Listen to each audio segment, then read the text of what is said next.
C SAT अधिकतर aspirants के लिए एक चुनौती बन चुका है। यूपीएससी प्रीलिम्स की तैयारी के दौरान जीएस पर अधिक ध्यान देने से सी सैट की पढ़ाई अक्सर पिछड़ जाती है, जिसकी वजह से जीएस में अच्छे नंबर लाने के बावजूद भी सी सैट में कम नंबर के कारण प्रीलिम्स क्लियर नहीं हो पाता। यूपीएससी एग्जाम्स के बदलते पैटर्न में सी सैट अब मेक और ब्रेक पेपर बन चुका है। सी सैट के बदलते हुए रूप और इसकी बढ़ती हुई इंपॉर्टेंस को ध्यान में रखते हुए the Study IAS by Manikant Singh सभी एस्पिरेंट्स के लिए लेकर आए हैं सी सैट मेंटरशिप प्रोग्राम। ये प्रोग्राम आपको सी सैट की बढ़ती हुई डिफिकल्टी और बदलते हुए नेचर के लिए पूरी तरह तैयार करेगा।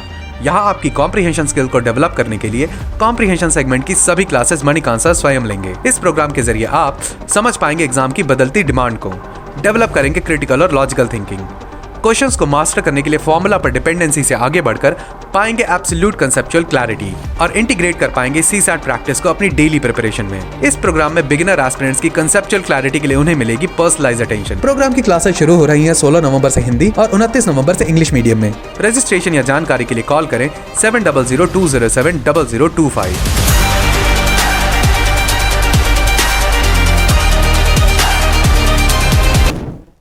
तो कल आप पांडे जी के मैथ की क्लास का रफा स्वादन किया होगा।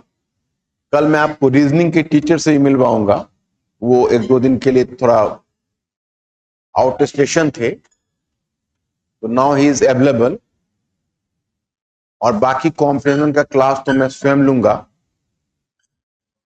तो इस पहलू में और इसमें आपको परेशानी नहीं होगी, बल्कि कॉम्प्रिहेंशन में हमारा टारगेट है ज्यादा नहीं, 27 क्वेश्चन करीब होते हैं। 27 क्वेश्चन में 20 क्वेश्चन आपको करना है। अगर 20 क्वेश्चन इधर से हो गया तो आपके जो क्वेश्चंस का ब्रेकअप है उसमें पहले 40 to 42 क्वेश्चन वो मैथमेटिक्स से दे देते थे और करीब 10 से 11 क्वेश्चन वो रीजनिंग से देते थे। इस बार उन्होंने थोड़ा सा ब्रेकअप चेंज किया है। आपने अगर पेपर को देखा होगा, उन्होंने ब्रेकअप को चेंज किया। अब उन्होंने जो नया ब्रेकअप में लगभग इस बार 32 से 34 क्वेश्चन मैथ का रखा है और तकरीबन 20 से 21 क्वेश्चन उन्होंने रीजनिंग का रखा है। तो आप लोग जरा सा ये बताएं कि आप लोग किस सेगमेंट में अपने आप को कंफर्टेबल फील कर, रीजनिंग में या मैथ में? मैथ्स में। तो मैथ्स में कर रहे हैं और रीजनिंग में अब देखिए हमारा टारगेट है कि अगर आप 20 क्वेश्चन कॉम्प्रिहेंशन से कर लेते और 7 क्वेश्चन भी आप रीजनिंग से कर लेते हैं और 10 क्वेश्चन भी आप मैथ से कर लेते हैं, कितना ज्यादा? 37 क्वेश्चन। इसमें फेल करने का कोई सवाल ही नहीं। जबकि जैसा कि आपको पांडे जी सर ने कहा है तो 28 क्वेश्चन की आस लगाए। तो अगर वो अकेला 28 क्वेश्चन उससे कर लेंगे तब तो आप एक सेगमेंट छोड़ के भी निकल सकते। लेकिन वैसा नहीं करना, वहां पर देख लेना जो जिसमें कंफर्टेबल रहो उसको पहले कर लेना। कॉम्प्रिहेंशन को लोग बड़ा लाइट वे में लेते हैं। कॉम्प्रिहेंशन अपने आप में एक बड़ा ही स्टैंडर्ड है, क्योंकि अभी जो आपका कॉम्प्रिहेंशन है ना, बेसिकली एक कॉम्प्रिहेंशन नहीं, एक क्रिटिकल थिंकिंग। क्रिटिकल थिंकिंग में आप देखते हो मुश्किल से 7-8 लाइन या 10 लाइन का पैसेज वो देते हैं और वो पैसेज या तो हिंदू न्यूज़पेपर के एडिटोरियल से निकाल के देते हैं या किसी अच्छे जर्नल से देते हैं या किसी अच्छे बुक से देते हैं। उस बुक से वो निकाल कर देते हैं और आपसे उम्मीद करते हैं, जिसमें 2 चीजों का ध्यान रखना पड़ता है। पहले आप क्लासिफिकेशन कल मैंने बता ही दिया कि आप लिटरल कॉम्प्रिहेंशन भूल जाइए। आपसे वो लिटरल कॉम्प्रिहेंशन कभी नहीं पूछेंगे। लिटरल का मतलब होता है उसमें आपकी मेमोरी टेस्ट होती है। जैसे आपने 10th 11th में न्यूज़पेपर किया होगा तो आप क्या करते थे, आप पूरा पैसेज पढ़ते और उसी पैसेज से निकालकर लिटरल शब्दों में वो क्वेश्चन सेट कर दे। उसमें केवल आपकी मेमोरी आपको रखना पड़ता है। वो मेमोरी की अब जरूरत नहीं है, क्योंकि आपको वैसे क्वेश्चन वो पूछेंगे तो लिटरल नहीं पूछेंगे, वो पूछेंगे तो या तो इन्फेरेंशियल पूछेंगे या क्रिटिकल पूछेंगे। तो इन्फेरेंशियल अगर वो पूछते हैं तो आपको उसमें आप जो पढ़ोगे या अभी आप पढ़ते हो, हमें जब कॉम्प्रिहेंशन का पेपर हम जब 2011 में जब सेट किया था यूपीएससी, पहली बार सिलेबस चेंज किया था उसने प्रीलिम्स का उसी समय, और मेंस का सिलेबस 13 में चेंज हुआ। भाई द वे 11 में तो आप लोग बच्चे रहे होगे क्या, जब सी सेट लागू हुआ था। उसके बाद सी सेट के उसमें पेपर वो बहुत दिनों तक आसान ही पूछते रहे, कोई ज्यादा मुश्किलें नहीं थी। हमें याद है कि लगभग 17-18 तक इजी क्वेश्चन ही, मतलब इजी का मतलब उतना इजी नहीं, मतलब हाँ उसके मार्क्स भी जुड़ते थे। तो और सी सेट का पेपर क्वालिफाई करना ज्यादा मुश्किल नहीं, थोड़ा सा मुश्किल था लेकिन ज्यादा मुश्किल नहीं। फिर क्या हुआ कि बच्चों ने एडिटेशन किया, हिंदी माध्यम वालों ने, कि हमारे साथ भेदभाव हो रहा है, क्योंकि वास्तविक कॉम्पिटिशन के फीस में तो भेदभाव कर ही देते हैं। भेदभाव इसलिए हो जाता है कि जो चीज ओरिजिनली थिंक किया गया, जो मौलिक रूप में अंग्रेजी में सोचा गया, उसको जब हिंदी में तुम लिखते हो तो जाहिर है कि हिंदी में वो भाव नहीं आ पाता है, तो वो दिक्कतें हुई। तो बच्चों ने एजिटेशन किया, बहुत बड़ा एजिटेशन हुआ उस समय। तो गवर्नमेंट ने एजिटेशन को दबा दिया, डंडे के बल पर एजिटेशन को दबा दिया। क्या आप कर रहे हैं, लेट से आते हो, और तो उसको दबा दिया। लेकिन उसको दबाने के बाद फिर उसको गुड सेंस प्रिवेल किया, और फिर उसने कॉम्प्रिहेंशन को, यूपीएससी को रेकमेंड किया कि कॉम्प्रिहेंशन को आप बना दीजिए क्वालिफाइंग, हिंदी माध्यम के बच्चों के लिए अच्छी बात। उसके बाद यूपीएससी नाराज हो गया कि ठीक है तुमको क्वालिफाई करना है बच्चों, तो क्वालिफाई करके दिखा। और तब वो अपना खेल शुरू कर दिया यूपीएससी। उसी खेल में बच्चे फंसने लगे, क्वालिफाइंग में दिक्कतें। पिछले साल, इस साल से पिछले साल जब उन्होंने कुछ ज्यादा ही उधम मचा दिया तो चारों तरफ तहलका मच गया, यूपीएससी तक बात गूंजने लगी कि भाई देखिए अब आपके अन्याय का कि चरम सीमा है, अब स्टूडेंट सब बर्दाश्त नहीं करे। चारों तरफ, यहां से लेकर करोल बाग तक चारों तरफ हंगामा हुआ। तो फिर क्या हुआ कि इस बार यूपीएससी को भी लगा कि अब बहुत ज्यादा हो रहा है, तो इस बार उसने पेपर को थोड़ा इजी किया। तो इस बार का पेपर अगर आपका रह जाता है तो चिंता की कोई बात नहीं। अगर पिछले साल का पेपर रहता है तब थोड़ी चिंता की बात है, लेकिन फेल करने की कोई बात, कम से कम ये हम आपको गारंटी देते हैं कि हम 3 लोग आपको फेल नहीं करने देंगे सी सेट। और जो जनरल स्टडीज हमारे यहां कर रहा है उसको हम जीएस में भी फेल नहीं। लेकिन 2025 वालों के लिए जनरल स्टडीज थोड़ा सा अर्ली, जीएस में थोड़ा लंबा सांस लेना पड़ता, सी सेट में कोई बात, जीएस में दूर से बांध के लाना, मतलब एक मछली की जाल फेंकनी पड़ती है ना, धीरे धीरे उसको जीरोइंग करना पड़ता है। तो एक आइडियाज को दूर तक फैला के तब उसे इंफॉर्मेशन को याद रखना पड़ता है, तो उसमें टाइम टेकिंग होता है जीएस। और सी सेट वाले में आपका इतना काम हो जाएगा।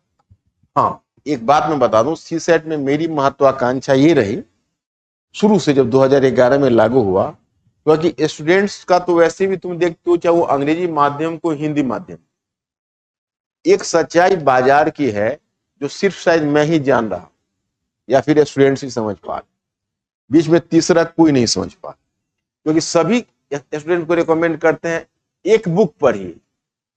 भाई बैठ के पढ़ाइए ना आप उस बुक को, बच्चा पढ़ेगा उसको कुछ समझ में नहीं आएगा।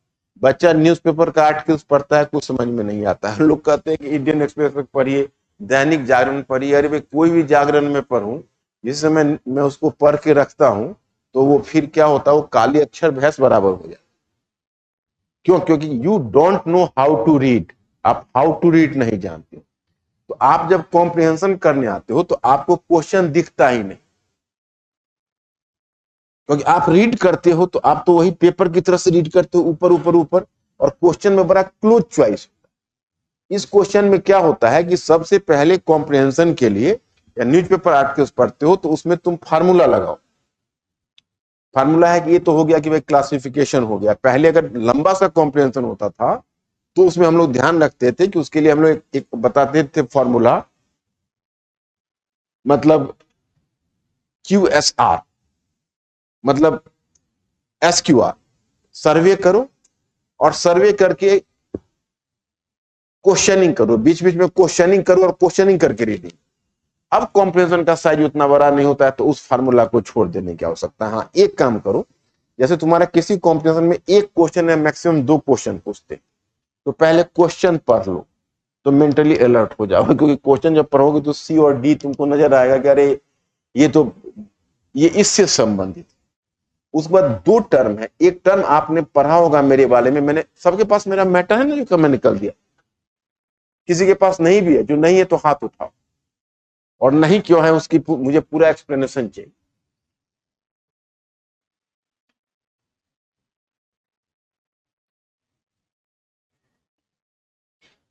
हाँ, कोई आ नहीं रहा, मुझे ये कहना है कुछ लोगों के पास नहीं, तो क्यों नहीं? क्लास में इन करने से पहले उनसे पूछ लिया जाता, और उनके हाथ में एक मैटर होता है जो कल बटा है, अवेलेबल है। हाँ हाँ,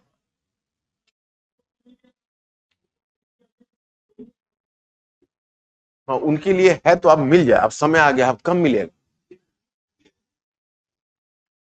तो मैं क्लास में ही उनको दिलवा देता हूँ, क्योंकि वैसे भी बिना मैटर में कैसे पढ़ाऊं उनको मुझे बताना पड़ेगा ना।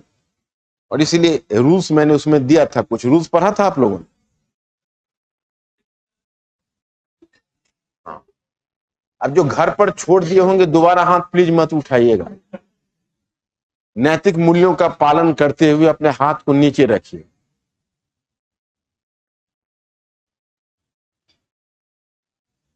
अब इनको डलवाइए इधर, हमको लगता है विवेक नहीं मिला होगा तुमको, है तो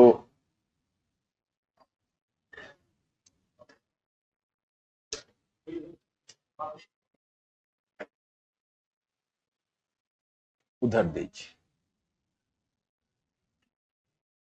ठीक, चलिए। तो मैं आपको बता रहा था कि ये 2 नव आगंतुक से पूछिए इनके पास है कि नहीं है, आपके पास मैटर है? हाँ ठीक है।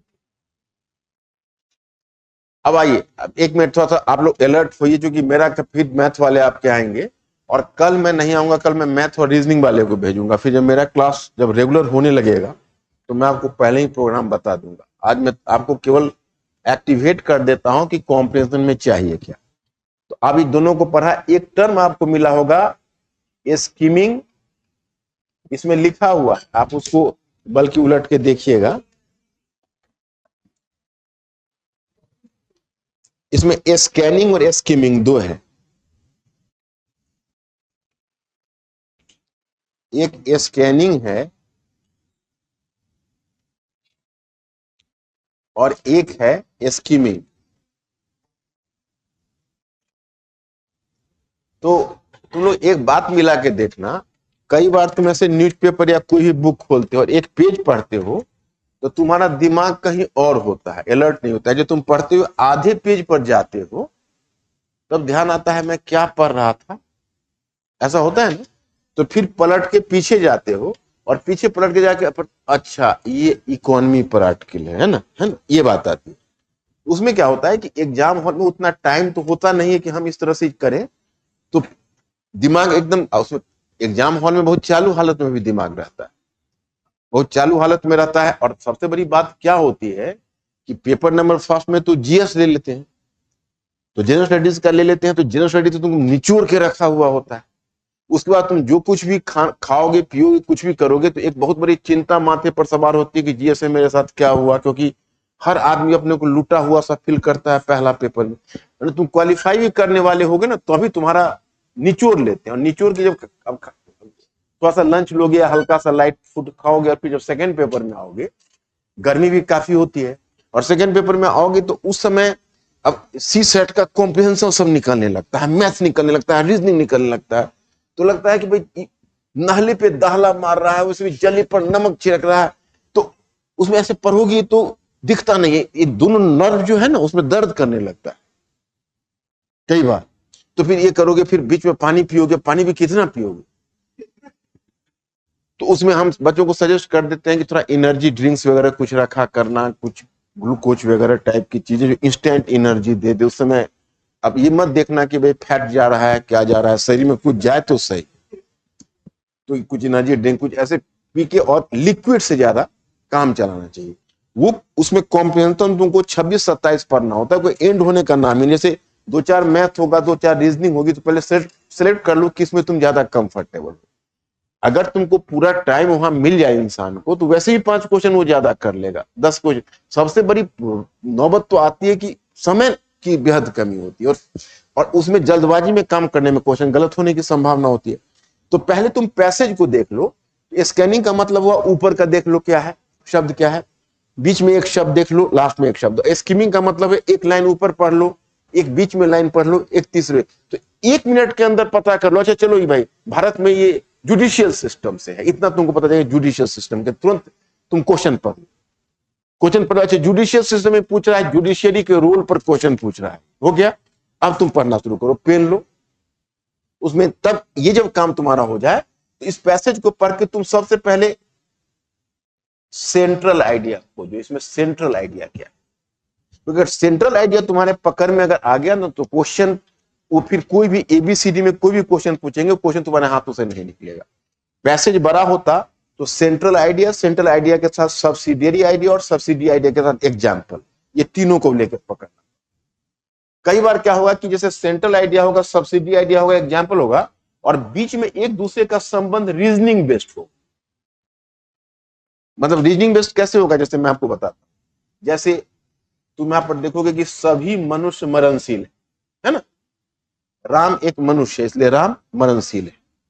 वो लिखने के क्रम में वहां पर सम लिख देंगे, सम माने कुछ इस तरह से, और यहां पर चॉइस में वही चीज बना देंगे, सब कुछ मिला देंगे और कह देंगे कि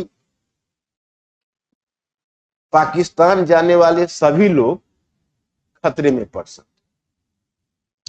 वहां पर वो जब लिखा हुआ है तो कहीं चुरा के चुपके से उन्होंने सम लिखा हुआ है, और यहां पर जो आंसर का चॉइस बना है उसमें ऑल लिखा हुआ है। तो सभी मनुष्य मरणशील है, राम एक मनुष्य है तो राम मरणशील, समझ रहे हो कि नहीं।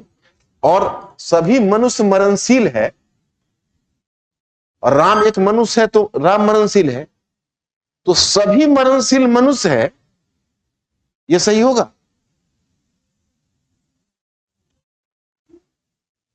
रीजनिंग वाले तुमको बताएंगे, ये मेरा डोमेन नहीं, लेकिन देखो बिना मैथ की समझ के तुम रीजनिंग नहीं बना सकते, पता है तुम लोग। तुमको रीजनिंग वाले सर कल आएंगे तो बताएंगे कि मैथ की कुछ समझ चाहिए, रीजनिंग इंप्लाइड कुछ समझ चाहिए, और बिना रीजनिंग की समझ के कॉम्प्रिहेंशन भी नहीं कर सकते। जैसे वो कहते हैं कि पाकिस्तान में जितने जाने वाले जो लोग हैं वो खतरे के शिकार, और यहां पर क्वेश्चन है बनाने, खतरे के जितने भी शिकार लोग हैं सब पाकिस्तानी है ना, चाहे खतरे के जो भी शिकार व्यक्ति है वो पाकिस्तान जाने। तो सभी मनुष्य मरणशील है तो सभी मरणशील मनुष्य नहीं है, मैंने सभी मरणशील मनुष्य नहीं है। कुछ मरणशील मनुष्य है और कुछ जानवर भी हो सकता है, कुछ पक्षी भी हो सकती है, और भी कोई हो सकते हैं। यहां ऑल होता है तो हाँ, अगर वहां नॉट लगा रहता है ना तब वहां ऑल हो जाता है। ये रीजनिंग में बताएंगे तुमको, आज मैं इस पर तुमको ज्यादा लोड नहीं देना चाहता। तो एक तुमको क्रिटिकल आइडिया पकड़ना है, और क्रिटिकल आइडिया में सब्सिडियरी आइडिया पकड़ना है, और सब्सिडी आइडिया का एग्जाम्पल पकड़ना है। 3 चीजें तुमको पकड़नी पड़ेगी उसमें, जो मैं तुमको रेगुलर नोट डाउन करवा दूंगा। आज मैं तुमको एक बेसिक आइडिया दे देता हूं, उसके बाद एक दिन आऊंगा और मैं तुमको रूल्स को नोट डाउन करवा दूंगा जिस दिन मैं क्लास से स्टार्ट करूँ। तो एक तो हम ये काम आपको करवा देंगे। दूसरा क्या करवाएंगे कि एक टर्म होता है ट्रिगर वर्ड, आपको मिला होगा ट्रिगर वर्ड। ट्रिगर वर्ड में क्या होता है कि जैसे वो कॉम्प्रिहेंशन बनाएंगे तो एक पैराग्राफ में, एक पैराग्राफ से दूसरे पैराग्राफ में जब वो आने लगेंगे तो वो शब्द का प्रयोग करेंगे कि बावजूद इसके, इसके विपरीत, इसके विपरीत कहीं जोड़ेंगे, इसके विपरीत, फिर बावजूद इसके, इसके अतिरिक्त, ये सब शब्द जोड़ेंगे। उस शब्द को तुमको पेन से घेरना पड़ेगा, क्योंकि नीचे जो रीजनिंग बनेगी और नीचे जो उनका क्वेश्चन बनेगा उसमें वो इसके अतिरिक्त शब्द का प्रयोग करेंगे और तुमको लग जाएगा इसके, इसके बावजूद। अगर इसके बावजूद होगा तो उसका मीनिंग नीचे बदल जाएगा, इसके अतिरिक्त होगा तो उसका मीनिंग इसके अंतर्गत बदल जाएगा। अगर वह यह पूछेंगे इसके विपरीत तो उसका मीनिंग बदल। फिर तुमको टोन पकड़ना पड़ेगा। टोन, जैसे पैसेज है तो कहीं पर आयरॉनिक टोन, कहीं पर सैड टोन है, कहीं पर ह्यूमरस टोन है। जैसे इसमें मैंने एक दो एग्जाम्पल दिया है, जैसे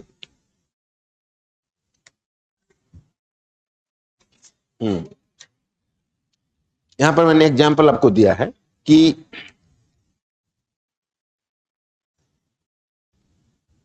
एक होता है यथातथ्य विवरण, एक हुआ लेख्य स्वर। लेख्य स्वर लेखक कैसे बोलता है, तो एक यथातथ्य विवरण, मतलब इसमें लेखक निष्पक्ष रूप में तथ्यों को यथातथ्य प्रस्तुत करता है, उसकी दृष्टि भी बहुत हद तक वस्तुनिष्ठ हो जाती है। ये पेज संख्या 4 पर है। आत्मपरक स्वर, सब्जेक्टिव टोन, इसमें लेखक अपने निजी भाव को भी उड़ेल देता है तथा विषय के प्रति अपने निजी झुकाव को स्पष्ट करता है। उदास स्वर, इसमें लेखक किसी विषय से गहराई से जुड़ाव महसूस करता है तथा विषय वस्तु की गंभीरता को देखते हुए उसका स्वर उदास हो जाता है। पूरे लेखांश में उदासी का स्वर आरंभ से लेकर अंत तक व्याप्त रहता है। उसके बाद होता है हास्यात्मक स्वर, इसमें लेखक का स्वर पाठक के अनुभव के साथ मिलकर एक हास्यपूर्ण स्थिति का सृजन करता है। यह स्थिति लेखक और पाठक दोनों को एक दूसरे से जोड़ती है। और पांचवा है विडंबनात्मक स्वर, इस प्रकार के लेखांश में लेखक बोलता कुछ और है किंतु संकेत किसी दूसरी ओर जाता है, जैसे आपको पता नहीं चलेगा। या किसी भी राष्ट्र का सौभाग्य होता है कि उसकी सरकार का नेतृत्व एक अर्थशास्त्री कर रहा हो, ये मनमोहन सिंह के बारे में। या किसी भी राष्ट्र का सौभाग्य होता है कि उसकी सरकार का नेतृत्व एक अर्थशास्त्री कर रहा हो। यह दूसरी बात है कि उस देश ने मुद्रास्फीति में पिछले सारे कीर्तिमान को तोड़ दिया है। यहां पर लेखांश आयरनिक है, समझ रहे हो कि नहीं। एक तरफ कह रहा है कि वो देश बड़ा सौभाग्यशाली होता है जिसका प्रधानमंत्री कोई अर्थशास्त्री हो। यह दूसरी बात है कि भारत ने मुद्रास्फीति में अपने सारे कीर्तिमानों को, पिछले कीर्तिमानों को तोड़ दिया है। जो तरह से व्यंग किया है कि अर्थशास्त्री प्रधानमंत्री ने देश को मुद्रास्फीति में फंसाया हुआ है। तो ये यहां पर हो गया आयरॉनिक। उसके बाद देखिए, अब एक तुमको मैं हास्यात्मक बताता हूं। ऑफिस, कॉलेज तथा सचिवालय प्रत्येक स्थल पर महिलाएं विभिन्न यूनिफॉर्म में कार्यरत दिखती हैं, फिर भी हमारे यहाँ के निकम्मे नेता महिला अधिकार चिल्लाते जा रहे हैं। एक नेता अपने चमचों के साथ अपनी बैठक में बहस में व्यस्त हैं, तभी उनके बैठक की खिड़की खुलती है और एक प्रभावशाली महिला की करकती हुई आवाज आती है, आज चाय मत मांगना, घर में दूध नहीं। तो समझ आ रहा है कि नहीं। महिला अधिकार पर नेताजी का भाषण अधूरा रह जाता है, वे अपने चमचों से आंखें चुराने की कोशिश कर रहे। समझ रहे हो कि नहीं। अब इस पर मैं एक क्वेश्चन बनाता हूं, तुम लोग पकड़ो कि इसका मूल क्या है ना। कागज कलम रखते हो, तुम्हारे पास एक्स्ट्रा पेपर होता है, अपना है किसी से उधार लाए अपना, ठीक, लिख सकते हो। लिखने के लिए उस पर अधिकृत हो ना।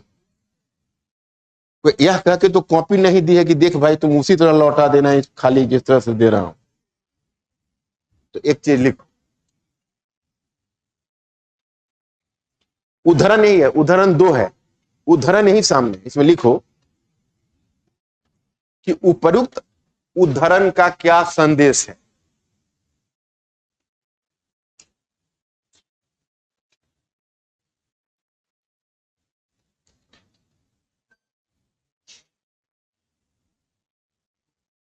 उपयुक्त उदाहरण का क्या संदेश है।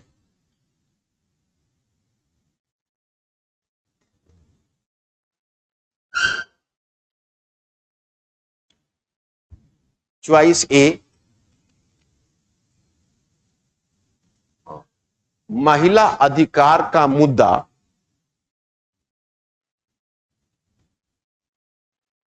महिला अधिकार का मुद्दा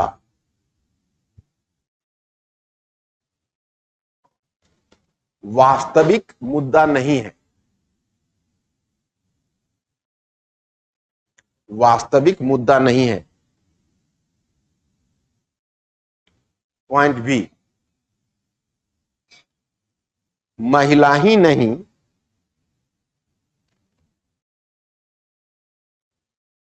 बल्कि पुरुष भी पीड़ित हैं। बल्कि पुरुष भी पीड़ित हैं।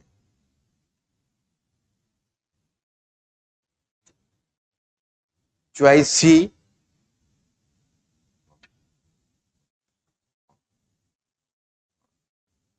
महिला कोई एकात्म समूह नहीं है। महिलाएं कोई एकात्म का मतलब है एक स्तर का, है ना। एकात्म समूह नहीं है, बल्कि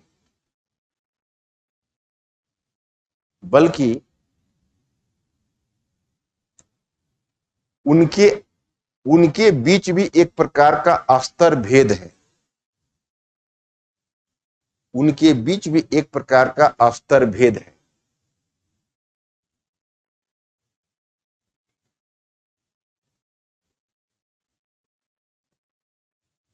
चॉइस नंबर डी।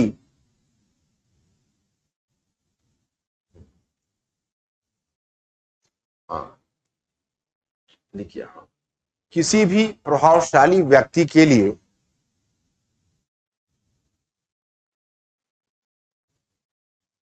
सबसे दुखद स्थिति तब होती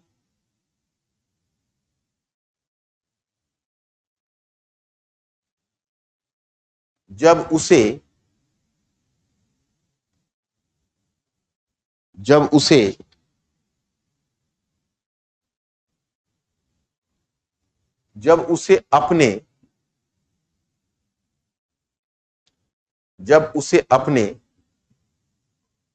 अपने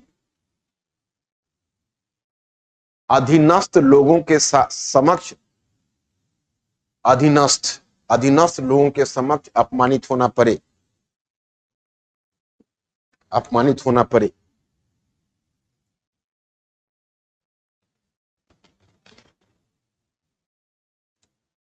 अब तुम लोग चुनो तो।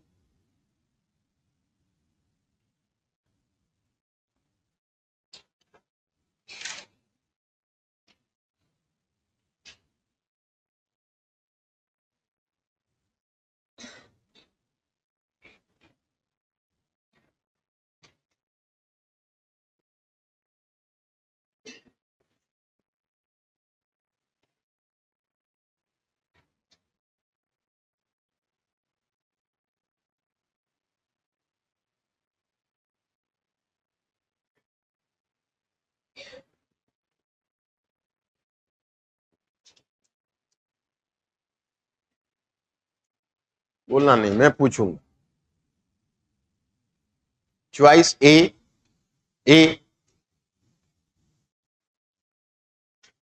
वही मेडन जा रहा था कम से कम तुमने। चॉइस बी,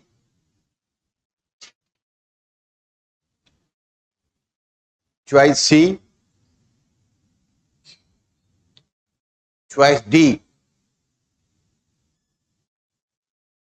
सभी में कुछ न कुछ है और चॉइस सी डी में ज्यादा है। चॉइस ए में क्या है? महिला अधिकार का मुद्दा। बस एक महिला पर तुम इतना बड़ा निर्णय ले लोगे कि वास्तविक मुद्दा नहीं। अब नेताजी की पत्नी हस्बैंड हंटिंग है तो सारी महिलाएं थोड़ी होती है कि नहीं? आओ, वो महिला की क्या स्थिति, वो नेताजी की सारी घपला जानती है, उसके पास बहुत सीक्रेट है, तो नेताजी उससे डर रहे। लेकिन सारी महिलाओं की ये स्थिति नहीं होगी। तो तुमको ये कहाँ हिंट मिल रहा है कि महिला का अधिकार का मुद्दा? दूसरा क्या है? बी क्या? हाँ, तो इसमें भी कुछ लोग आ गए।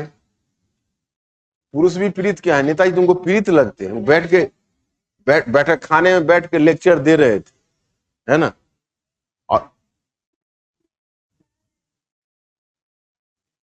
नहीं नेता मैंने कहने का वो तो व्यंग है ना, हास्य है ना, कि एक तरफ नेता चिल्ला रहे हैं, दूसरी तरफ उनकी बीवी उन पर हावी। तो इसका मतलब ये नहीं कि महिला अधिकार का मुद्दा समाप्त हो गया। हास्य में तो यही पकड़ना पड़ेगा ना, टोन पकड़ना पड़ेगा। कोई जोक कर रहा, जोकिंगली कहा जाए, this is not the real problem. कोई स्क्रैच हो, यही टोन पकड़ने का मतलब यही कि यहीं पर तुमको गलती से बचो।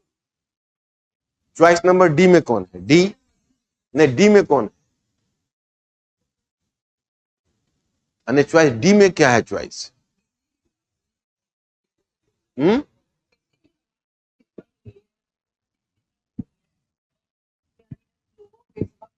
यहां नेताजी केंद्र में नहीं है, नेताजी का भाषण केंद्र में, समझ रहे हो ना। तो इसलिए डी का कोई चांस नहीं। इसका सबसे क्लोज आंसर सी है कि महिलाओं का भी एक स्तर नहीं है, महिलाओं के भी स्तर में फर्क है। एक नेताजी की बीवी भी है, एक पत्थर तोड़ने वाली कोई मजदूरीन भी होगी। तो कई बार क्या होगा कि तुमको उसमें क्लोज आंसर चुनना पड़ेगा। अब देखो, इतना छोटा सा पैसेज, क्लास में मतभेद हो गया ना, कुछ लोगों ने ए बी डी चुन लिया, वही एग्जाम हॉल में जाके क्वेश्चन गलत हो जाएगा और तुमको पता नहीं चलेगा कि हम कॉम्प्रिहेंशन में कहां गलत कर। जो क्रिटिकल और इन्फरेंशियल कॉम्प्रिहेंशन होता है ना, वो अपने आप में बड़ा चैलेंज होता है। और आजकल के बच्चों को रीडिंग हैबिट नहीं, तो पकड़ने में कॉम्प्रिहेंशन बड़ी दिक्कत है। रीडिंग हैबिट, अच्छा अगर कॉम्प्रिहेंशन में एक बात तुम और कर लो तो आम क्या और गुठलियों के दाम हो। आज से तुम लोग निर्णय ले लोगे कि तुम जितने भी संपादकीय पढ़ोगे, उस संपादकीय में तुम लोग ध्यान देकर कॉम्प्रिहेंशन के पॉइंट होते पढ़ोगे सेंट्रल आइडिया क्या। सेंट्रल आइडिया जो तुम्हारा होगा वही तुमको क्वेश्चन का सही आंसर निकल गया। और इन्फेरेंशियल क्वेश्चन में इन्फेरेंस करके सेंट्रल आइडिया निकालना, वो डायरेक्ट लिखा हुआ नहीं होता। हाँ, कुछ तुम पूछ रहे थे, हम तुम्हारा जवाब नहीं दे।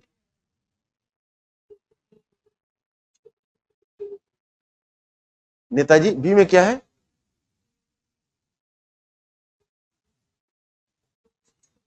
नेताजी तुमको पीड़ित लगते हैं क्या?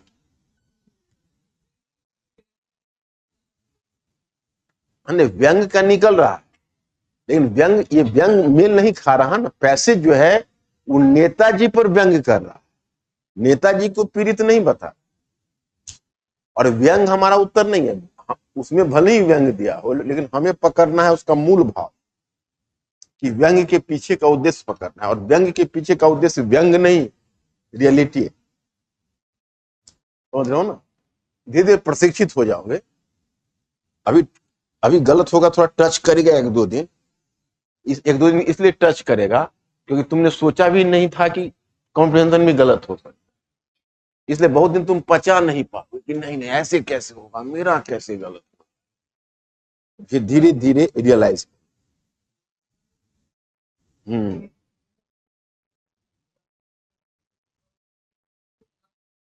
ताकि मैं लज्जित हुए ना, बीवी में डांट दी उनको, तो अब उसके बाद अपमानित तो समझ लगे। नेताजी का अपमानित होना हमारा सेंट्रल आइडिया नहीं। माने वो जो लेखक है वो संदेश नहीं देता है कि आहा बेचारे नेताजी अपमानित हो गए। माने कहीं ना कहीं नेताजी के अपमानित होने को एंजॉय करता। ये बहुत लंबा लंबा झूठ मूठ का ही भाषण दे रहे, इस नेता को ना महिला से कोई मतलब है ना किसी चीज से मतलब है। अच्छा तो हुआ बीवी ने डांटा, इस चुप रह, काम तो कुछ करेगा नहीं। तो कहीं ना कहीं जो पैसेज है उसमें ये व्यंग है नेताजी के। और नेताजी यहां सहानुभूति के पात्र नहीं है कि हम डी नंबर चॉइस उनको चुन लें। चॉइस सिर्फ यही है कि महिला का भी स्तर, एक नेताजी की बीवी भी है और एक दूसरी महिला भी, लेकिन पूरे महिला का रिप्रेजेंट नेताजी की बीवी नहीं कर रही।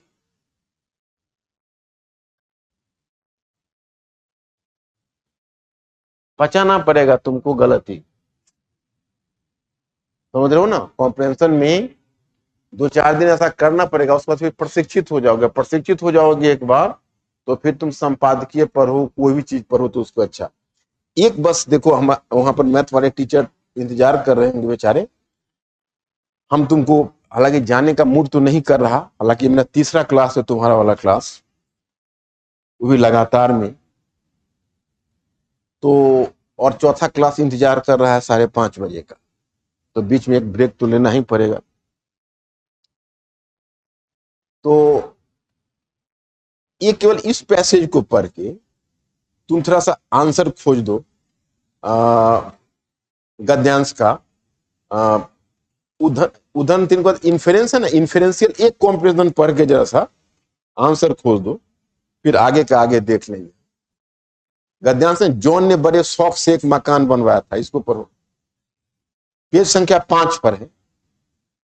तुम पड़ोसी को कभी लेफ्ट में कभी राइट में झांक रहे हो, तुम्हारे पास पैसेज नहीं है क्या? तुम दोनों तरफ दोनों पड़ोसी को देख रहे हो, तुम्हारा पैसेज है नहीं है, घर पर छूट गया और तुमने नैतिकता के खातिर इसको बर्दाश्त किया, कोई बात, पड़ोसी से ही काम चले। एक काम करो, तब तक ये तुम रखो, नहीं जाते समय हमको लौटा देना ईमानदारी, ये तुम्हारे घर पर एक है।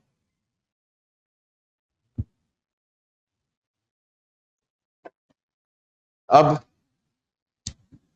मैं पढ़ रहा हूं तो मैंने जोर से मैं पढ़ दूं या तुम लोग मन ही मन पढ़ना चाहो? मन ही मन। ठीक। CSAT अधिकतर एस्पिरेंट्स के लिए एक चुनौती बन चुका है। यूपीएससी प्रीलिम्स की तैयारी के दौरान जीएस पर अधिक ध्यान देने से CSAT की पढ़ाई अक्सर पिछड़ जाती है, जिसकी वजह से जीएस में अच्छे नंबर लाने के बावजूद भी CSAT में कम नंबर के कारण प्रीलिम्स क्लियर नहीं हो पाता। यूपीएससी एग्जाम्स के बदलते पैटर्न में CSAT अब मेक और ब्रेक पेपर बन चुका है। CSAT के बदलते हुए रूप और इसकी बढ़ती हुई इंपॉर्टेंस को ध्यान में रखते हुए the Study IAS by Manikant Singh सभी एस्पिरेंट्स के लिए लेकर आए हैं CSAT मेंटरशिप प्रोग्राम। ये प्रोग्राम आपको CSAT की बढ़ती हुई डिफिकल्टी और बदलते हुए नेचर के लिए पूरी तरह तैयार करेगा। यहाँ आपकी कॉम्प्रिहेंशन स्किल को डेवलप करने के लिए कॉम्प्रिहेंशन सेगमेंट की सभी क्लासेस मणिकांत सर स्वयं लेंगे। इस प्रोग्राम के जरिए आप समझ पाएंगे एग्जाम की बदलती डिमांड को, डेवलप करेंगे क्रिटिकल और लॉजिकल थिंकिंग, क्वेश्चंस को मास्टर करने के लिए फॉर्मूला पर डिपेंडेंसी से आगे बढ़कर पाएंगे एब्सोल्यूट कंसेप्चुअल क्लैरिटी और इंटीग्रेट कर पाएंगे CSAT प्रैक्टिस को अपनी डेली प्रिपरेशन में। इस प्रोग्राम में बिगिनर एस्पिरेंट्स की कंसेप्चुअल क्लैरिटी के लिए उन्हें मिलेगी पर्सनलाइज्ड अटेंशन। प्रोग्राम की क्लासेस शुरू हो रही हैं 16 नवंबर से हिंदी और 29 नवंबर से इंग्लिश मीडियम में। रजिस्ट्रेशन या जानकारी के लिए कॉल करें 7002070025।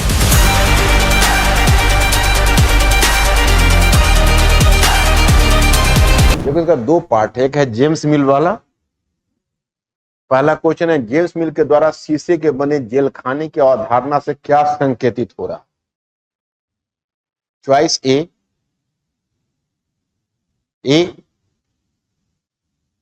कोई पत्ता तक नहीं हिला, अच्छा हिला। चॉइस बी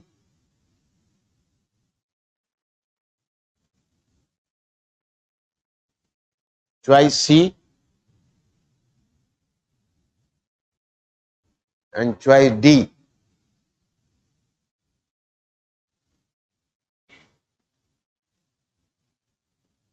इतना ऑब्वियस यूपीएससी नहीं देता है।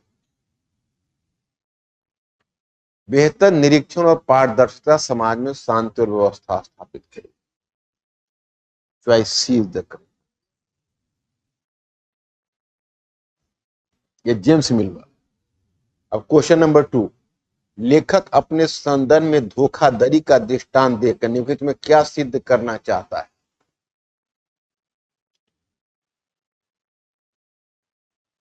ये सूचना क्रांति 21वीं सदी का अभिशाप है। चॉइस ए बी, लोगों की निजता का किसी प्रकार से उल्लंघन न हो। चॉइस सी, लोगों की निजता का कम से कम उल्लंघन हो। चॉइस डी, जिस प्रकार अपराधी अपने शिकार को पहचानता है उसी प्रकार शिकार को भी अपराधी का ज्ञान है।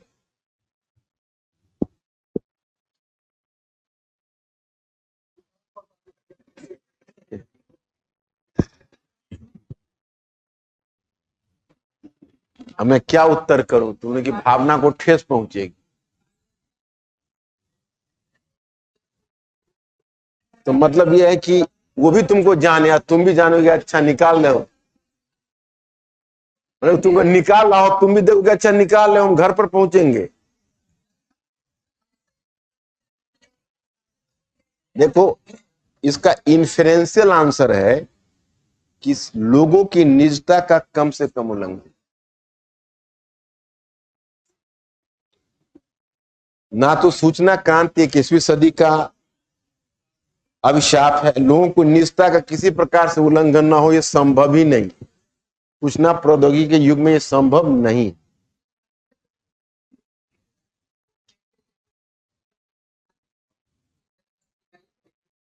नहीं वो पॉसिबल, ये इसका मैसेज नहीं कि भाई वो सामने वाला भी हमें देखे। अगर ऐसा रहता ना तो ऊपर वाले पैराग्राफ में वो देता, सुनो ऊपर वाले पैराग्राफ में देता कि अगर बाहर वाले को कैदी को देखने का अधिकार मिले तो कैदियों को भी अधिकार मिले कि बाहर वाली दुनिया को देखे। समझ रहे हो कि नहीं? तो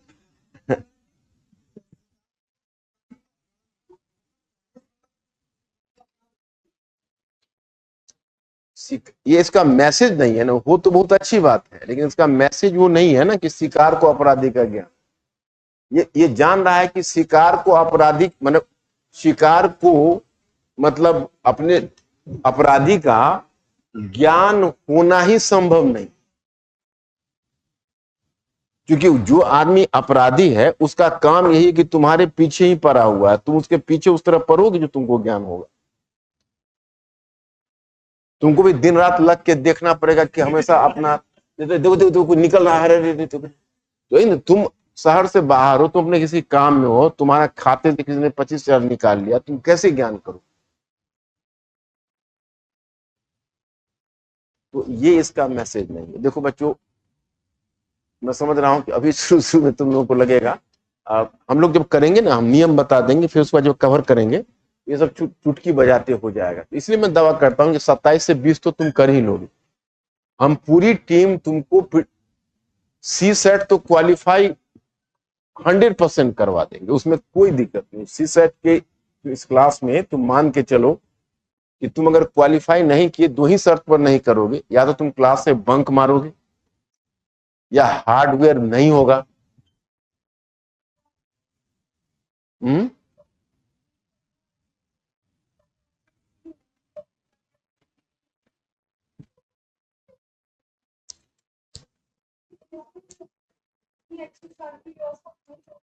ये इतना देखो, शीशे के बने जेल खाने के माध्यम से अपराध पर अधिक से अधिक नियंत्रण लगाया जा सकता है, ये ऑब्वियस हो गया। इतना ऑब्वियस नहीं होता है। बेहतर निरीक्षण और पारदर्शिता समाज में शांति और स्थापित और व्यवस्था स्थापित करेगी। तो ये जो है, ये बेहतर निरीक्षण, ये जेल खाने का उदाहरण दे रहा है, इन्फ्रेंशियल है ना, केवल जेल खाना थोड़ा बता रहा है, मतलब ये कह रहा है कि समाज में इसी तरह की पारदर्शिता अगर रहेगी कि हर व्यक्ति पर निरीक्षण अगर प्रशासन का हो तो समाज में शांति व्यवस्था रहेगी। वो तो तुमको एक इन्फ्रेंस दे रहा है जेल का, लेकिन वो जेल का अपराधी के बारे में थोड़ा बोल रहा है।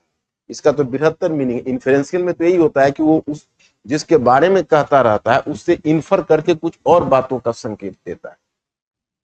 मामला केवल जेल खाने का थोड़ा है कि शीशे का जेल खाना बना हुआ तो अपराधी, इतना इन्फ्रेंशियल में ऐसा नहीं पूछते।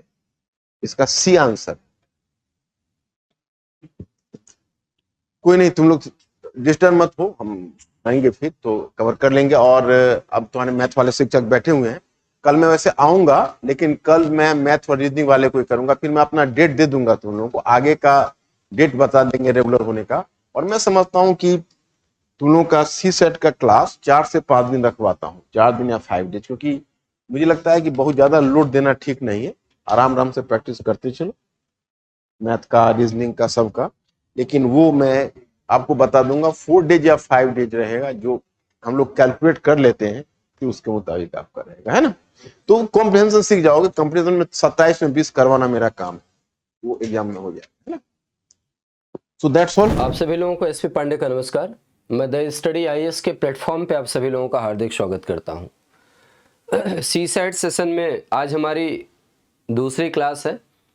इससे जस्ट पहले अभी मणिकांत सर ने आपको कॉम्प्रिहेंशन के बारे में बताया हुआ है, समझाया भी कि कॉम्प्रिहेंशन के प्रॉब्लम्स को टैकल करने के लिए आपको क्या स्ट्रेटजी अपनानी चाहिए। कभी क्रिटिकल टाइप का अगर कॉम्प्रिहेंशन आता है तो उसमें आप क्या स्ट्रेटजी अपनाएंगे, कैसे चीज़ों को टैकल करेंगे। अब मैं अपने सेक्शन की तरफ आगे बढ़ता हूँ। कल की क्लास में हमने कंप्लीट सिलेबस के बारे में डिस्कशन कर लिया था और कुछ प्रीवियस ईयर में आए हुए सवालों के बारे में भी चर्चा किया था। मैंने कल के क्लास के आखिरी में आपको ये बोला था कि जो हमारी नेक्स्ट क्लास होगी we will start to discuss our syllabus. तो आज से हम अपने सिलेबस के डिस्कशन के सीरीज को शुरू कर देते हैं। तो आज सीसेट की आपकी दूसरी क्लास होगी। इस दूसरी क्लास में मैं चर्चा करता हूँ आपसे यूनिट डिजिट के प्रॉब्लम्स के बारे में। यूनिट डिजिट या उसको हम लोग बोलते हैं इकाई का अंक। यूनिट डिजिट या इसको हम लोग कहते हैं इकाई का अंक। आज जो हमारी चर्चा है वो यूनिट डिजिट को लेकर के होगी। यूनिट डिजिट या इसको कहा जाता है इकाई अंक। यूनिट डिजिट या इसको हम लोग बोलते हैं इकाई अंक। तो यूनिट डिजिट को लेकर के हम आपके साथ में डिस्कशन करने वाले हैं। इकाई के अंक पर आज आपके साथ में मैं चर्चा करूंगा यूनिट डिजिट पर। देखिएगा, सबसे पहले अगर मैं बोलूं कि आपके इस यूनिवर्सल सेट में कोई भी नंबर बना हुआ है तो उस नंबर को बनाने के लिए किसकी आवश्यकता है, तो आप बोलेंगे डिजिट्स की आवश्यकता है, अंकों की आवश्यकता है। और वो अंक कहाँ से कहाँ तक, तो आप बोलेंगे सर 0 से लेकर के 9 तक के जो अंक हैं ना, उन्हीं को मिला करके हम ब्रह्मांड में जितने नंबर होते हैं वो सारे के सारे नंबर्स को फ्रेम कर सकते हैं या बना सकते हैं। अब जैसे मैं आपसे कहता हूँ इस यूनिट डिजिट को ना बेसिकली मैं 3 कैटेगरी में बांट करके आपको बताऊंगा।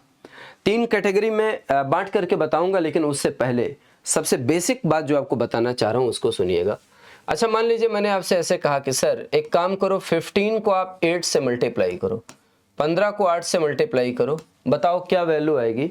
तो आप बोलेंगे सर अगर 15 को 8 से मल्टीप्लाई किया जाए तो आता है 120। अच्छा बोलो यार 120 के इकाई के स्थान पर यूनिट डिजिट पर क्या है, तो आप बोलेंगे सर 120 का जो यूनिट डिजिट है वो है आपका 0। अच्छा एक बार बताओ, अगर मैं 5 और 8 को मल्टीप्लाई कर लूं तो 5 और 8 को मल्टीप्लाई करके क्या आता है 40, और 40 के इकाई के स्थान पर भी क्या है 0। इसका मतलब अगर कभी यूनिट डिजिट निकालना है तो यूनिट डिजिट निकालने के लिए ज़रूरी नहीं है कि आप पूरे नंबर्स को आपस में मल्टीप्लाई करें। बस नॉर्मल आप यूनिट डिजिट्स को पकड़ लीजिए, इकाई के अंकों को पकड़ लीजिए और उनको आपस में आप मल्टीप्लाई कर दीजिए। मल्टीप्लाई करके जो रिजल्टेंट आएगा वही आपका रिक्वायर्ड यूनिट डिजिट हो जाएगा या अभीष्ट इकाई का अंक हो जाएगा। अब सपोज करिए एक और आपको करके दिखा देता हूँ। लेट अस सपोज आपके पास लिखा गया है 12 × 11। मान लीजिए आपके पास लिखा गया है 12 × 11। आप बोलते हैं मल्टीप्लाई करो भाई, तो 11 1 जा 11, 11 1 11, 11 2 22 और कितना हो गया 23, 231। अच्छा सॉरी 11 2 22 के 2 हासिल 2 और 11 1 11 2 13, 132, 132, 132। अच्छा बताइएगा 132 का जो यूनिट डिजिट है वो क्या रहा है, तो आप बोलेंगे 2 आएगा सर। अगर मैं 2 और 1 को आपस में मल्टीप्लाई कर लूँ और आपसे पूछूं कि इसका यूनिट डिजिट क्या है, तो आप बोलेंगे सर इसके इकाई के अंक पर भी क्या रहा है 2। इसका मतलब इन दोनों एग्जाम्पलों को समझने के बाद एक बात तो क्लियर हो गई है कि अगर कभी भी मुझे यूनिट डिजिट निकालना है या इकाई का अंक निकालना है तो यूनिट डिजिट निकालने के लिए बेसिकली हम यूनिट डिजिट को आपस में मल्टीप्लाई कर लेंगे, मुझे मेरा जवाब मिल जाएगा। अब सपोज करिए आपके पास में एक नंबर आ गया ऐसे, लेट अस सपोज मेरे पास एक नंबर आ गया 243 × 197 × 158 और × 251, और मैं आपसे कहूँ इन सबको आपस में मल्टीप्लाई करो और मल्टीप्लाई करके बताओ यूनिट डिजिट या इकाई का अंक क्या होगा। तो आप बोलेंगे सर देखो इसके लिए नॉर्मल एक काम करूंगा, 3 और 7 को मल्टीप्लाई करूंगा 21 आएगा, 1 लिख दिया। 1 और 8 को मल्टीप्लाई करूंगा 8 आएगा, 8 लिख दिया। फिर 1 और 8 को मल्टीप्लाई किया हमने, क्या लिख दिया 8। इसका मतलब ये जो 8 आ रहा है यही आपका क्या हो जाएगा sir, this is the required unit digit या ये आपके अभीष्ट इकाई का अंक हो जाएगा। बोलो भाई ये बात आपको क्लियर हुई क्या, आप बोलेंगे हाँ सर। मान लीजिए एक और छोटा सा एग्जांपल लिखूं, मैं आपसे ऐसे कहता हूं कि सर 295 × 197 × 159 × 238। मैं आपसे कहूं कि इन सबको आपस में मल्टीप्लाई करो और मल्टीप्लाई करके बताओ कि जो यूनिट डिजिट आएगा या जो इकाई का अंक आएगा वो क्या आएगा। तो आप बोलेंगे सर 5 और 7 को मल्टीप्लाई करता हूँ 35 आता है, मैंने 5 लिख दिया। 5 और 9 को मल्टीप्लाई किया 45 आता है, मैंने 5 लिख दिया। 5 और 8 को मल्टीप्लाई किया 40 आता है, मैंने आखिरी में क्या लिख दिया, 0। और ये 0 आपका क्या होगा sir, this 0 is the required unit digit, या ये 0 आपकी अभीष्ट इकाई का क्या हो गया, अंक हो गया। बताओ यहाँ तक बात आप सभी लोगों को समझ में आई है? आप बोलेंगे हाँ सर क्लियर हो गया। मतलब इन एग्जाम्पल्स के बिहाफ पे सबसे पहली बात हमको ये समझ में आ गई कि कभी भी अगर हमें यूनिट डिजिट निकालना है या इकाई का अंक निकालना है तो पूरे नंबर्स को आपस में मल्टीप्लाई करने की आवश्यकता नहीं है। हम क्या करेंगे, सिंपली यूनिट डिजिट्स को पकड़ेंगे, इकाई के अंकों को पकड़ेंगे और उनको आपस में मल्टीप्लाई कर देंगे। उनको मल्टीप्लाई करने से जो भी फाइनल यूनिट डिजिट मिलेगा वही मेरे सवाल का क्या हो जाएगा, आंसर हो जाएगा या जवाब हो जाएगा। बताओ आप सभी लोगों को इतनी बात समझ में आ गई है? आप बोलेंगे हाँ। लेकिन जब हम पेपर के फॉर्मेट की बात करते हैं, जब मैं पेपर के फॉर्मेट की बात करता हूँ तो आप बोलेंगे कि सर 2 सवाल अभी तक पूछे गए यूनिट डिजिट से आपके पेपर में। एक क्वेश्चन पूछा गया है 2023 में और एक क्वेश्चन पूछा गया है आपका 2024 में। लेकिन जनरली जो सवालों के पूछने का फॉर्मेट रहता है वो कुछ ऐसा होता है, n कोई आपको एक नंबर दे देता है और उसकी पावर में कुछ लिख देता है n⁻⁴x और आपसे कहता है कि ये जो n⁻⁴x लिखा गया है, अगर आपको इसका यूनिट डिजिट निकालना है या इकाई का अंक निकालना है तो आप इकाई का अंक कैसे निकालेंगे। तो n⁻⁴x के इकाई के अंक पर क्या आएगा, इस फॉर्मेट का सवाल आता है। इसका मतलब जो हमें यूनिट डिजिट का कैलकुलेशन करना है वो पावर में कैलकुलेशन करना है, मतलब नंबर की पावर में कुछ आएगा और उसमें मुझे यूनिट डिजिट के बारे में डिस्कशन करना होगा या कैलकुलेशन करना होगा। तो इसमें जो सबसे पहली कैटेगरी है मैं उसके बारे में बात करता हूं आपसे। फर्स्ट वाली कैटेगरी के बारे में बात करता हूं। देखिएगा, मैं आपसे ये कहता हूं कि सर अब जो हम डिस्कशन करने वाले हैं वो क्या डिस्कशन करने वाले हैं, तो आप ये बोलेंगे कि unit digit in power of number, unit digit in powers. मतलब जब फॉर्मेट आपका n⁻⁴x जैसा होगा और उसमें आपको यूनिट डिजिट या इकाई का अंक निकालना होगा तो आप यूनिट डिजिट को कैसे कैलकुलेट करेंगे उसके बारे में हम लोग थोड़ा सा चर्चा करने का कोशिश करते हैं। देखो भाई साहब, नॉर्मल बात मेरी शुरू होती है और वो ऐसे शुरू होती है, जैसे सपोज करिए मैं आपसे कहता हूं कि सर 0 की पावर में आप कोई भी नंबर लिख दीजिए x, वैल्यू ही क्या निकल के आती है, आप बोलेंगे 0। सर अगर मैंने 1 की पावर में x लिख दिया, 1⁻⁴ अगर मैंने x लिख दिया तो इसकी वैल्यू क्या निकल के आती है, तो आप बोलेंगे सर 1 निकल करके आती है। मतलब अगर 0 की पावर में कोई भी नंबर है, वैल्यू ही 0 निकल के आ रही है तो जो यूनिट डिजिट आएगा या इकाई का अंक आएगा वो भी 0 होगा। अगर 1 की पावर में x लिखा गया है तो जाहिर सी बात है जो यूनिट डिजिट होगा वो भी 1 ही होगा। रीजन, जब वैल्यू ही 1 आ रही है तो सब कुछ 1 होने वाला है। 2 नंबर्स इसमें और आते हैं, उनको देखिएगा। जैसे अगर मैं आपसे पूछूं कि 5 पावर 1 की वैल्यू बताओ, आप बोलेंगे सर ये होता है 5। अगर मैं आपसे पूछूं 5 पावर 2 की वैल्यू क्या होती है तो आप बोलेंगे सर ये होता है 25। अगर मैं आपसे पूछूं 5 पावर 3 की वैल्यू क्या होता है तो आप बोलेंगे सर ये होता है 125, 125। अगर मैं बोलूं कि 5⁻⁴ की वैल्यू क्या है, आप बोलेंगे सर ये है आपका 625 एंड सो ऑन। ये बढ़ते हुए चले जा रहे हैं। आप देख रहे हैं 5 की पावर में 1 है तो यूनिट डिजिट पर 5 है, 5 की पावर में 2 है तो भी यूनिट डिजिट पर 5 है, 5 की पावर में 3 है यूनिट डिजिट पर 5 है, 5 की पावर में 4 है यूनिट डिजिट पर 5 है। इसका मतलब मैं ऐसे कह सकता हूं कि सर 5 की पावर में अगर कभी x लिख दिया जाए और आपसे पूछा जाए कि इसका जो यूनिट डिजिट है वो क्या आएगा या इसके इकाई का अंक क्या आएगा, तो आप बोलेंगे सर इसके यूनिट डिजिट पर आपको क्या मिलने वाला है, 5 मिलने वाला है या 5 मिलने वाला है। अब यहीं पर एक और छोटी सी बात करता हूं, ध्यान देना। सपोज करिए मैं आपसे पूछूं 6⁻1 की वैल्यू क्या है, आप कहेंगे सर 6 होगा। अगर मैं आपसे पूछूं 6⁻² क्या होता है तो आप बोलेंगे सर 36 होगा। अगर मैं बोलूं कि 6⁻³ क्या है तो आप बोलेंगे सर ये 216 होगा और एंड सो ऑन। ये वाला प्रोसेस आपका बढ़ता हुआ चला जा रहा है। यहां से एक बात समझ में आ रही है कि सर 6 पावर 1 का यूनिट डिजिट 6 है, 6 पावर 2 का यूनिट डिजिट 6 है, 6 पावर 3 का यूनिट डिजिट 6 है। अगर मैं 6 की पावर में x लिख देता हूं, x कोई भी नंबर हो, और आपसे पूछा जाए इसका जो यूनिट डिजिट है या जो इसके इकाइक अंक है वो क्या आएगा, तो आप बोलेंगे sir it's unit digit will be equal to 6 या इसके इकाई के अंक पर 6 आएगा। तो जो सबसे पहली कैटेगरी हमारी बनती है वो पहली कैटेगरी क्या बनती है सर, जो पहली कैटेगरी मेरी बनती है उसमें किसी नंबर के लास्ट में 0 है, 1 है, 5 है या 6 है।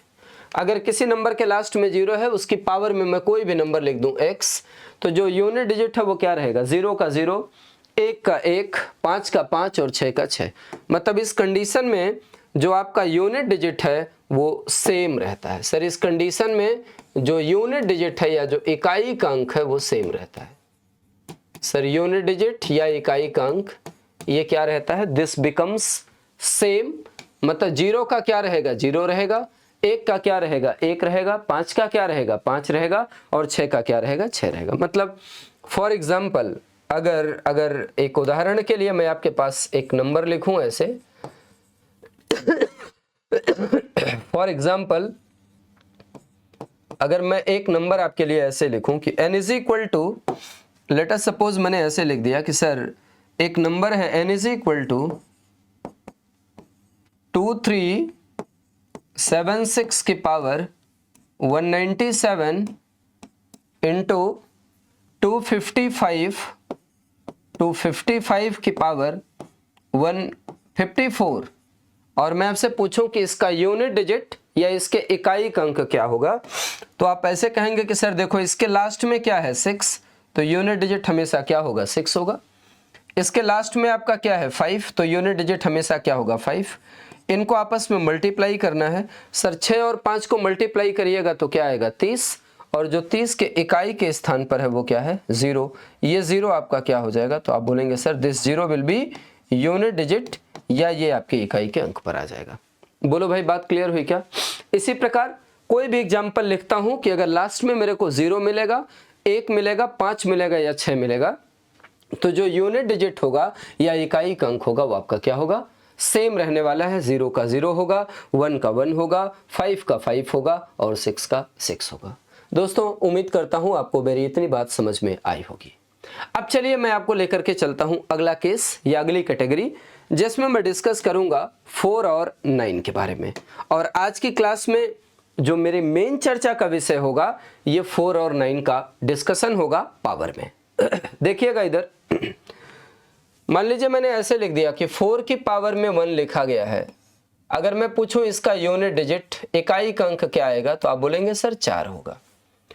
मान लीजिए मैंने लिखा 4 की पावर में 2 और मैं आपसे पूछूं इसका यूनिट डिजिट क्या होगा, तो आप बोलेंगे सर नॉर्मल एक काम करना है, इस 4 को 4 से मल्टीप्लाई कर देंगे। 4 और 4 को मल्टीप्लाई करोगे क्या आएगा 16, 16 के आखिरी में कितना मिल गया 6। अब मान लीजिए आपके पास लिखा गया है 4 रेज़ टू द पावर 3 और आपसे पूछा जाए इसका यूनिट डिजिट क्या आएगा, तो आप बोलेंगे सर यूनिट डिजिट आएगा 4। 6 को 4 से मल्टीप्लाई करोगे 24 आएगा, 4 हो गया। मान लीजिए मैंने लिख दिया 4 रेज़ टू द पावर 4 और मैं आपसे पूछूं इसका यूनिट डिजिट क्या होगा, आप बोलेंगे 4 को 4 से मल्टीप्लाई करो 16, 6 हो गया। मान लीजिए मैंने लिख दिया 4 रेज़ टू द पावर 5 और मैं आपसे पूछूं यूनिट डिजिट क्या होगा, तो 6 को 4 से मल्टीप्लाई करोगे क्या आएगा 24, 4 हो गया। अब आप अगर कहें कि 4 रेज़ टू द पावर 6 लिखा गया हो, बताओ यूनिट डिजिट क्या होगा, तो आप बोलेंगे 4 को 4 से मल्टीप्लाई करोगे 16 आएगा, लास्ट में क्या बनने वाला है, तो आप बोलेंगे सर 6 बनने वाला है। यहां पर एक एनालिसिस आपको समझ में आ रही होगी। 4 की पावर में 1 लिखे हो तो यूनिट डिजिट 4 है, 4 की पावर में 3 लिखे हो तो यूनिट डिजिट 4 है, 4 की पावर में 5 लिखो हो तो यूनिट डिजिट 4 है। अच्छा मैं अगर पावर में 1, 3 और 5 की बात करूं, तो भाई साहब ये जो 1, 3 और 5 है ये कैसा नंबर है, तो आप बोलेंगे सर एक ऑड नंबर है, विषम संख्या है। इसका मतलब जब भी 4 की पावर में विषम संख्याएं आती हैं तो उसका यूनिट डिजिट क्या होता है 4।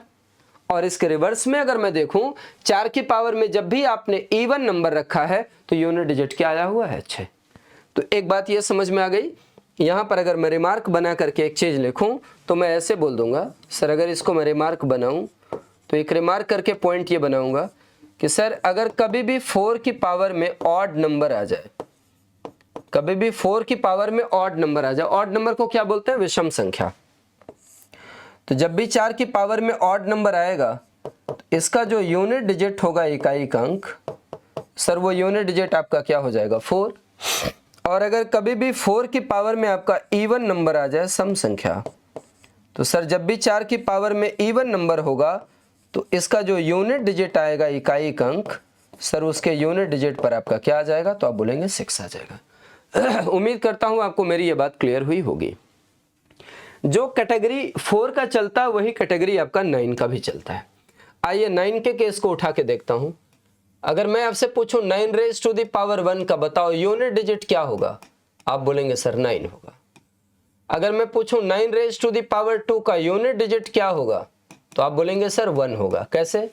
9 और 9 को मल्टीप्लाई करिएगा तो क्या आएगा, 81, और 81 के आखिरी में कितना लिखा गया, तो आप बोलेंगे 1 लिखा गया। अगर मैं आपसे पूछूं 9 रेज़ टू द पावर 3 का जो यूनिट डिजिट है वो क्या आएगा, तो आप बोलेंगे सर अगेन 1 को 9 से मल्टीप्लाई करो, 9 हो जाएगा। अगर मैं पूछूं 9 रेज़ टू द पावर 4 का जो यूनिट डिजिट है वो क्या आएगा, तो आप बोलोगे सर 9 को 9 से मल्टीप्लाई करेंगे, 81, 1 हो गया। अगर मैं आपसे पूछूं कि 9 रेज़ टू द पावर 5 का जो यूनिट डिजिट है वो क्या आएगा, तो आप बोलेंगे 1 को 9 से मल्टीप्लाई कर दूंगा तो 9 आ जाएगा। सर अगर मैं आपसे पूछूं 9 रेज़ टू द पावर 6 का जो यूनिट डिजिट है वो क्या आने वाला है, तो आप बोलेंगे 9 को 9 से मल्टीप्लाई करूंगा तो कितना आ जाएगा, 1 आ जाएगा। अगर इस पूरे केस की एनालिसिस आप करें तो आप बोलेंगे कि सर एक रिमार्केबल पॉइंट और बनाया जा सकता है, एक रिमार्केबल पॉइंट और बनाया जा सकता है। तो आप बोलेंगे क्या रिमार्क बनाया जा सकता है? आप ये कहेंगे कि साहब देखो, जब 9 की पावर में 1 लिखा तो यूनिट डिजिट 9 है, 9 की पावर में 3 लिखा तो यूनिट डिजिट 9 है, 9 की पावर में 5 लिखा तो यूनिट डिजिट 9 है।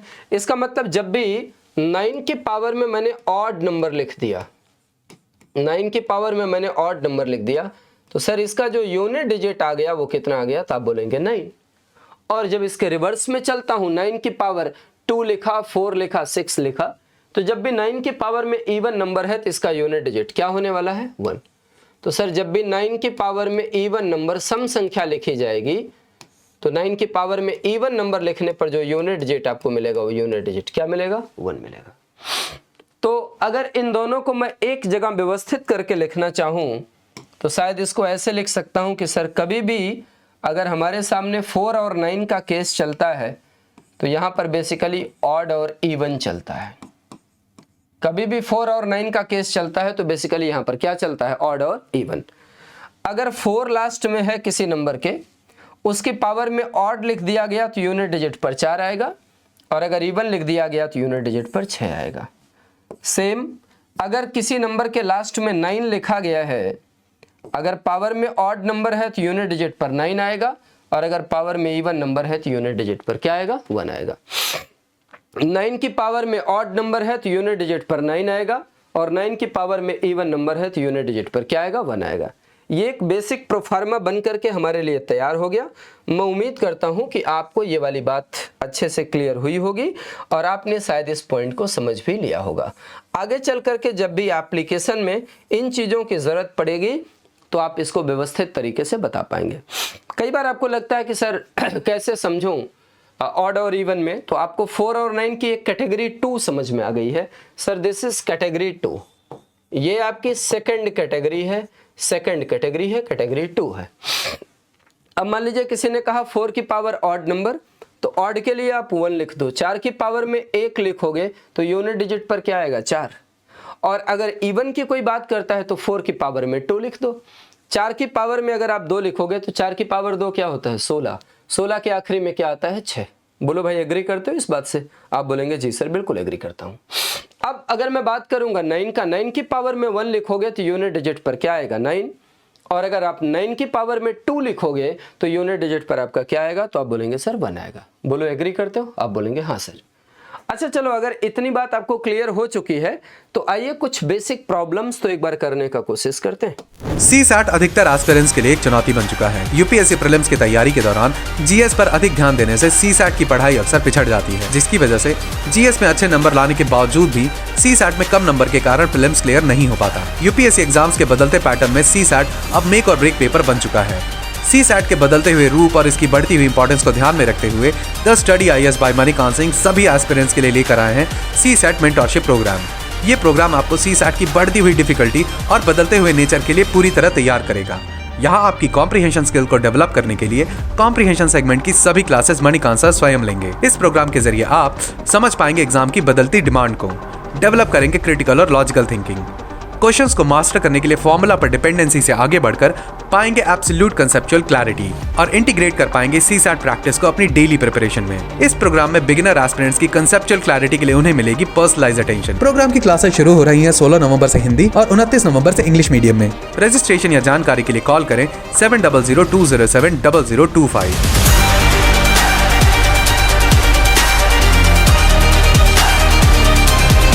इस पर रिलेटेड कुछ क्वेश्चंस की बात करते हैं आपसे।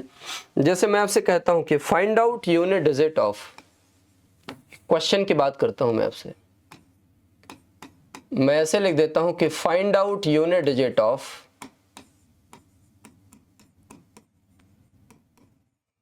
Find out unit digit of, unit digit निकालना है। सर पहला सवाल है आपका 254 की पावर 192। दूसरा सवाल है सर 35424 की पावर 197। सर तीसरा क्वेश्चन है मेरा 399 की पावर 241। सर चौथा सवाल है मेरा 599 की पावर 2892। पांचवा सवाल है मेरा 924 की पावर 21 इंटू 23 इंटू 25। आपको यूनिट डिजिट बताना है। छठा सवाल है मेरा, 6th क्वेश्चन है 979 की पावर 54 इंटू 53 और इंटू 59। क्या करना है इन सवालों में? हमें यूनिट डिजिट का कैलकुलेशन करना है या इकाई के अंक बताना है कि इसमें जो इकाई के अंक आने वाले हैं वो क्या होगा। मैंने आपको एक बड़ी नॉर्मल सी बात बताई कि सर कभी भी अगर 4 और 9 का केस देखे तो ऐसे लिख दो 4। बताइए पावर में लिखा गया नंबर कैसा है, तो आप बोलेंगे इवन, सम संख्या। सर कौन से नंबर इवन होते हैं, सम संख्याएं? सर जो संख्याएं 2 से एग्जैक्टली डिवाइड हो जाती हैं वो इवन होती हैं, और जो 2 से डिवाइड नहीं होती हैं वो क्या होती हैं, ऑड होती हैं। या ऐसे कह दूं कि अगर किसी नंबर के इकाई के अंक पर 0 हो, 2 हो, 4 हो, 6 हो, 8 हो तो संख्याएं सम संख्याएं होती हैं, और अगर इसके अलावा 1, 3, 5, 7, 9 है तो क्या होता है, ऑड होता है। यहाँ पर इस संख्या के लास्ट में कितना आ रहा है, 2, तो कैसी संख्या होगी, इवन। मैं लिख भी देता हूँ यहाँ पर 4 की पावर में एक इवन नंबर आ रहा है। सर जब भी 4 की पावर में इवन नंबर होता है यूनिट डिजिट क्या आता है, 6। यहाँ पर देखिएगा लास्ट में 4 है, आप 4 लिख दो। अच्छा बताइए पावर में लिखा गया नंबर कैसा है, आप बोलेंगे सर लास्ट में 7 है, इसका मतलब ये एक कैसा नंबर होगा, तो सर ये एक ऑड नंबर होगा, एक विषम संख्या होगी। ये कैसा नंबर हो गया, तो आप बोलेंगे सर एक ऑड नंबर होगा या विषम संख्या। जब भी 4 की पावर में ऑड नंबर लिखिएगा तो यूनिट डिजिट आपका कितना आ जाएगा, 4। यहाँ पर आइएगा, देखिए सब लास्ट में कितना है, 9, और इसके पावर के लास्ट में कितना आ रहा है, 1। इसका मतलब 9 की पावर में कैसा नंबर है, तो आप बोलेंगे सर ऑड नंबर है। जब आप ऑड नंबर की बात करेंगे, 9 की पावर में ऑड नंबर है तो यूनिट डिजिट पर क्या आएगा, 9। यहाँ पर देख लीजिए लास्ट में क्या है, 9 मैंने लिख दिया। पावर में कैसा नंबर है सर, तो आप बोलेंगे पावर में इवन नंबर लिखा गया या सम संख्या। तो जब भी 9 की पावर में इवन नंबर लिखा जाएगा तो यूनिट डिजिट कितना हो जाएगा, तो आप बोलेंगे सर 1 हो जाएगा। यहाँ पर देखिएगा इसके आखिरी में कितना लिखा गया है, 4। अब बताइए ना 21, 23 और 25 को मल्टीप्लाई किया गया है, 21, 23 और 25 को मल्टीप्लाई किया गया है। 21 कैसा नंबर है, ऑड। 23 भी कैसा नंबर है, ऑड। 25 भी कैसा नंबर है, ऑड। जानते हो अगर ऑड नंबर्स का आपस में मल्टीप्लिकेशन किया जाता है, अगर विषम संख्याओं का आपस में गुणा किया जाता है, तो जो रिजल्टेंट आता है वो हमेशा क्या होता है, ऑड होता है। लेकिन मैं क्या कह रहा हूं, उसमें कोई भी इवन नंबर नहीं होना चाहिए। अगर विषम संख्याओं का आपस में मल्टीप्लिकेशन हो, ऑड नंबर्स का आपस में मल्टीप्लिकेशन हो, तो रिजल्टेंट हमेशा क्या आता है, ऑड आता है। क्या कहना चाह रहा हूं यहाँ पर आपसे ये कहना चाह रहा हूं कि multiplication of odd numbers, multiplication of odd numbers, multiplication of odd numbers is always a odd number, हमेशा एक विषम संख्या होती है। इसका मतलब 21, 23, 25 को मल्टीप्लाई कर रहे हो तो ये कैसा नंबर आएगा, तो आप बोलेंगे सर ये एक ऑड नंबर आएगा। और जब भी आप 4 की पावर में ऑड नंबर रखोगे तो यूनिट डिजिट पर कितना आएगा, 4। अच्छा, अब यहाँ पर देखिए सर 9 की पावर में ना नंबर कैसा आ रहा है ये समझना थोड़ा सा भी दिक्कत कर रहा है। यहाँ पर 54 है, ये 53 है, ये 59 है। ऐसे देखो यार ये जो 54 है ये एक इवन नंबर है, 53 और 59 ऑड नंबर है। मैं आपको ऐसे छोटी सी बात बता रहा हूँ, जैसे इवन नंबर मैंने ले लिया 2 को 3 से मल्टीप्लाई करोगे क्या आएगा, 6। बताओ 2 कैसा नंबर है, इवन। 3 कैसा नंबर है, ऑड। मतलब अगर एक इवन नंबर को एक ऑड नंबर से मल्टीप्लाई करूं, एक सम संख्या को एक विषम संख्या से मल्टीप्लाई करूं तो रिजल्ट हमेशा क्या आता है, तो आप बोलेंगे सम संख्या आता है। सर जैसे मैंने ले लिया एक इवन नंबर 2 लिया, एक नंबर 3 ले लिया और एक नंबर 5 ले लिया। बताइए 3 कैसी संख्या है, आप बोलेंगे विषम संख्या है। सर ये 5 कैसी संख्या है, ये भी विषम संख्या, ऑड नंबर है। इनको आपस में मल्टीप्लाई करिए, 2 × 3 6, 6 × 5 30। सर ये 30 भी आपका कैसा नंबर है, तो आप बोलेंगे सर ये भी इवन नंबर है। और आप देख रहे हैं ये भी इवन नंबर है। अच्छा, अगर इन दोनों एग्जाम्पलों का हम एनालिसिस करें तो क्या ऐसे बोल सकते हैं रिमार्क में अगला पॉइंट कि सर कोई भी एक इवन नंबर मिल जाए, एनी इवन नंबर हो, एनी इवन नंबर हो, कोई भी सम संख्या हो, अगर इसका मल्टीप्लिकेशन ऑड नंबर्स से किया जा रहा है, ऑड नंबर से, तो सर जो इसका रिजल्टेंट आता है वो रिजल्टेंट हमेशा एक इवन नंबर आता है या हमेशा एक सम संख्या आती है। तो यहाँ पर 9 की पावर में कैसा नंबर आएगा, तो आप बोलेंगे सर 9 की पावर में एक इवन नंबर आएगा। और जब भी 9 की पावर में इवन नंबर होगा तो उसके यूनिट डिजिट पर या उसके इकाई के अंक पर क्या आने वाला है, तो आप बोलेंगे सर उसके इकाई के अंक पर 1 आने वाला है। बोलो एग्री करते हो इस बात को क्या, आप बोलेंगे जी सर बिल्कुल एग्री करता हूँ। यहाँ तक की कहानी शायद आपको समझ में आ गई होगी कि अगर कभी भी इस तरीके की सिचुएशन हमारे पेपर के अंदर बनती है और हमें ये बताना है कि यहाँ पर जो यूनिट डिजिट बनेगा या इकाई का अंक बनेगा वो क्या बनेगा, तो हम लोग सिंपली इस बात का कैलकुलेशन कर सकते हैं। सबको क्लियर हो गया है इतना, आप बोलेंगे जी सर। थोड़ी सी अपनी चर्चा को हम और आगे बढ़ाते हैं, कुछ डिफरेंट टाइप के सवाल लेते हैं 2। मान लीजिए मैंने ऐसे कहा, क्वेश्चन लिखा कि find out unit digit of, मैंने आपसे ऐसे कह दिया कि find out unit digit of, find out unit digit of. सवाल लिख देता हूं पहला, 234 की पावर फैक्टोरियल 97। मैंने दूसरा सवाल लिख दिया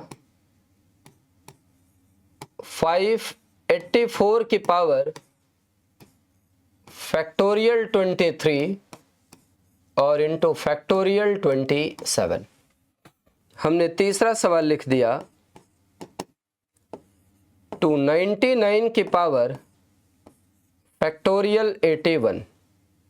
हमने चौथा सवाल लिख दिया 3789 की पावर फैक्टोरियल 85 और इंटू फैक्टोरियल 84। हमें इन सब का क्या निकालना है, तो आप बोलेंगे सर इकाई का अंक निकालना है या हमें इन सब में यूनिट डिजिट का कैलकुलेशन करना है कि जो यूनिट डिजिट आने वाला है वो क्या होगा। अब सबसे पहले ये जो एक टर्म दिख रहा है, सिंबल दिख रहा है फैक्टोरियल, इसके मीनिंग मैं नहीं जानता हूं, इसके बारे में नहीं जानता हूं। आइए सबसे पहले इसको थोड़ा सा हम लोग समझने का प्रयास कर लेते हैं कि बेसिकली ये जो फैक्टोरियल वाला टर्म आ रहा है, आखिरकार ये फैक्टोरियल वाला टर्म क्या है। यहां पर मैं आपको बेसिक्स बता रहा हूं, इसको थोड़ा ध्यान से देखिए। कुछ आपको मैं बेसिक्स बता रहा हूं, इसको थोड़ा ध्यान से देखिए। मान लीजिए मैंने बात करी फैक्टोरियल की, तो फैक्टोरियल क्या होता है। सर ये जो फैक्टोरियल है इसको हिंदी में हम लोग बोलते हैं क्रम गुणित। क्या कहते हैं, आप बोलेंगे सर फैक्टोरियल को बोलते हैं क्रम गुणित। अगर मैं आपसे पूछूं कि इसका सिंबल क्या होता है, सिंबल, आप बोलेंगे सर इसके दो सिंबल होते हैं। एक आपका सिंबल होता है ऐसे और कई जगह पर इसका सिंबल ऐसे लिखा जाता है। इन दोनों का मतलब आप फैक्टोरियल ही समझिएगा। आप बोलेंगे सर ऑपरेशन कैसे होगा, ऑपरेशन इसका कुछ ऐसे होता है। अगर कोई आपसे पूछे फैक्टोरियल 1 की वैल्यू तो सर 1 होता है। अगर आपसे कोई पूछेगा फैक्टोरियल 2 की वैल्यू तो आप बोलेंगे सर 2 × 1 दैट इज 2 होता है। अगर मैं आपसे पूछूं फैक्टोरियल 3 की वैल्यू तो आप बोलेंगे सर ये होगा आपका 3 × 2 × 1 दैट इज 6 होता है। अगर मैं बोलूं फैक्टोरियल 4 की वैल्यू तो आप बोलेंगे 4 × 3 × 2 × 1 कितना हो गया आपका 24 हो गया।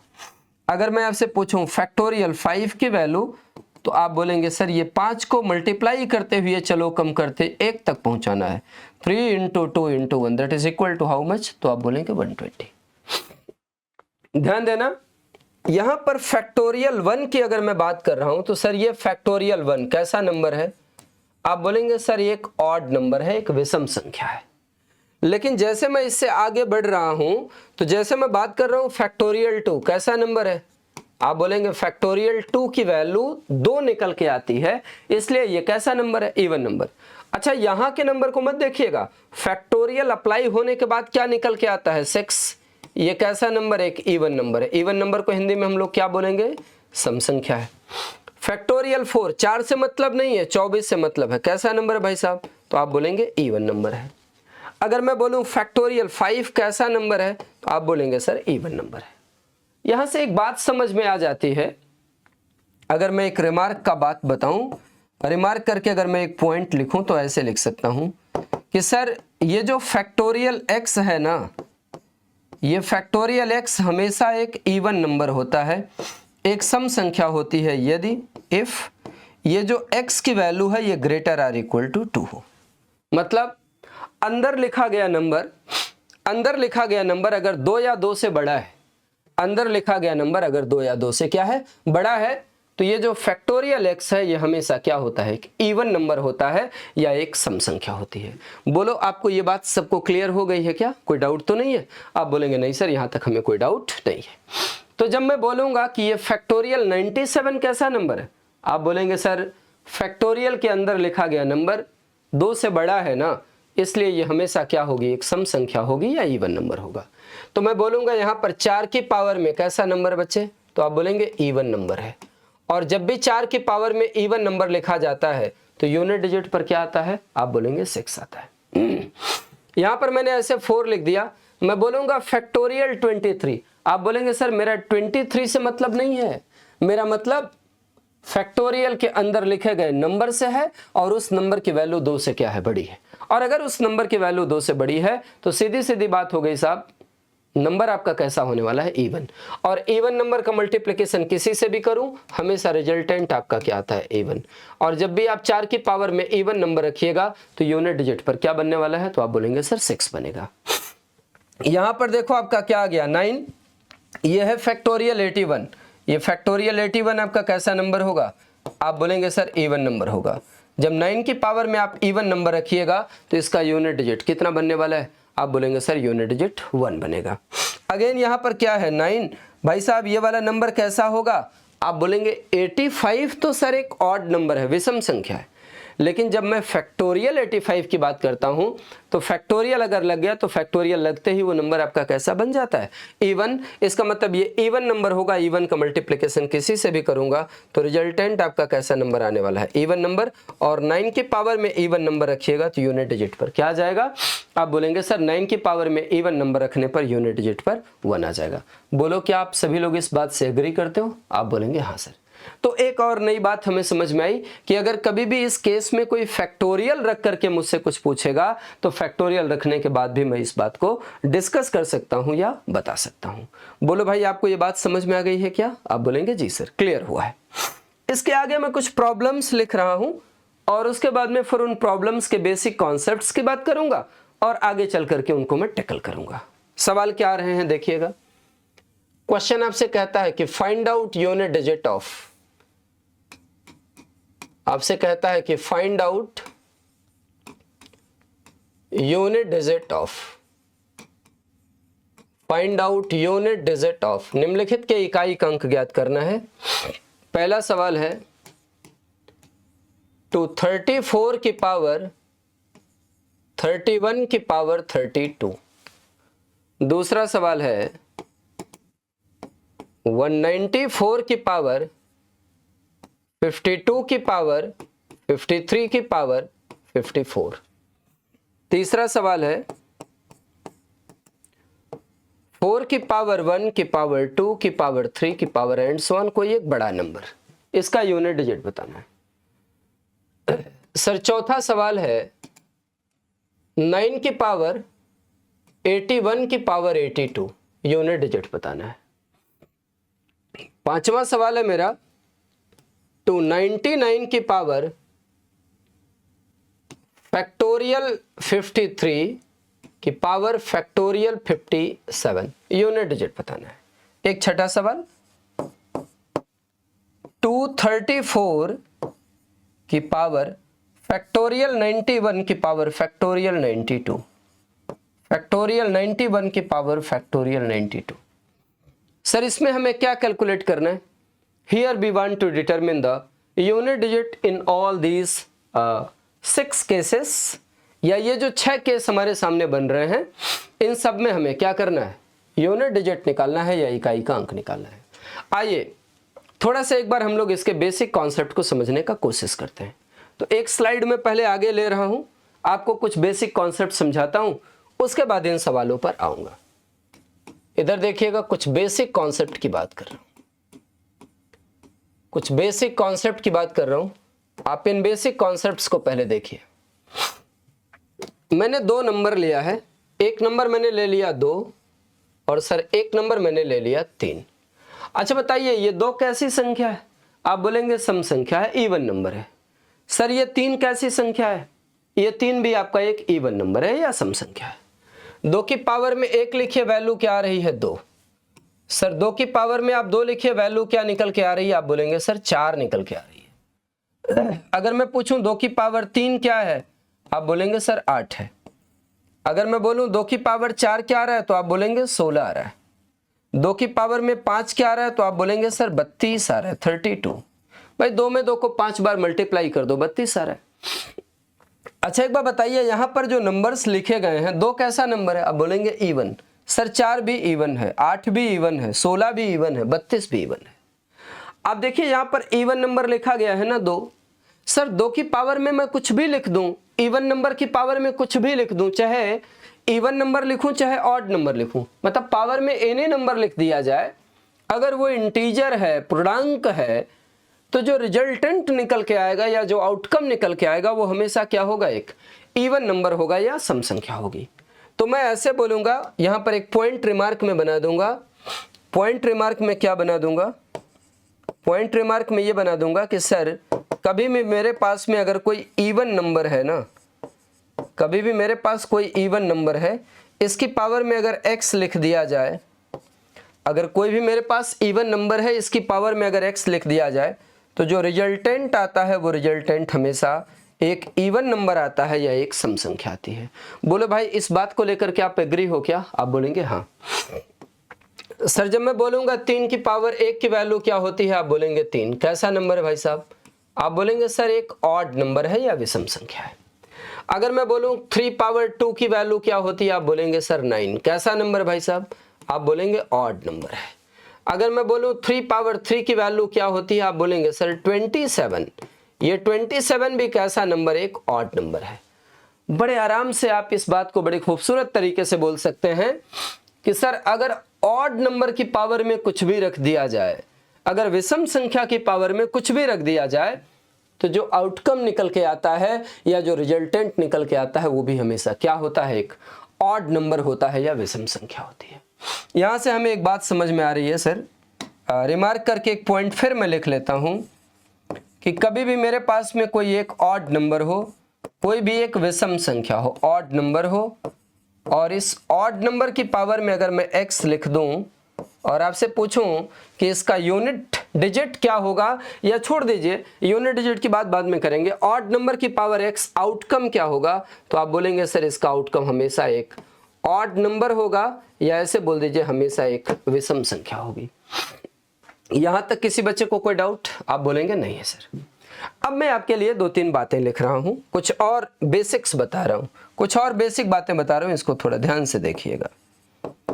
आपने 3 टाइप के एक्सप्रेशन देखे होंगे पावर्स में। जैसे मान लीजिए मैंने ऐसे लिख दिया कि सर मेरे पास एक नंबर है 2 पावर 3, मेरे पास दूसरा नंबर है 2 की पावर 3, और मेरे पास तीसरा नंबर है 2 की पावर 3 की पावर 2।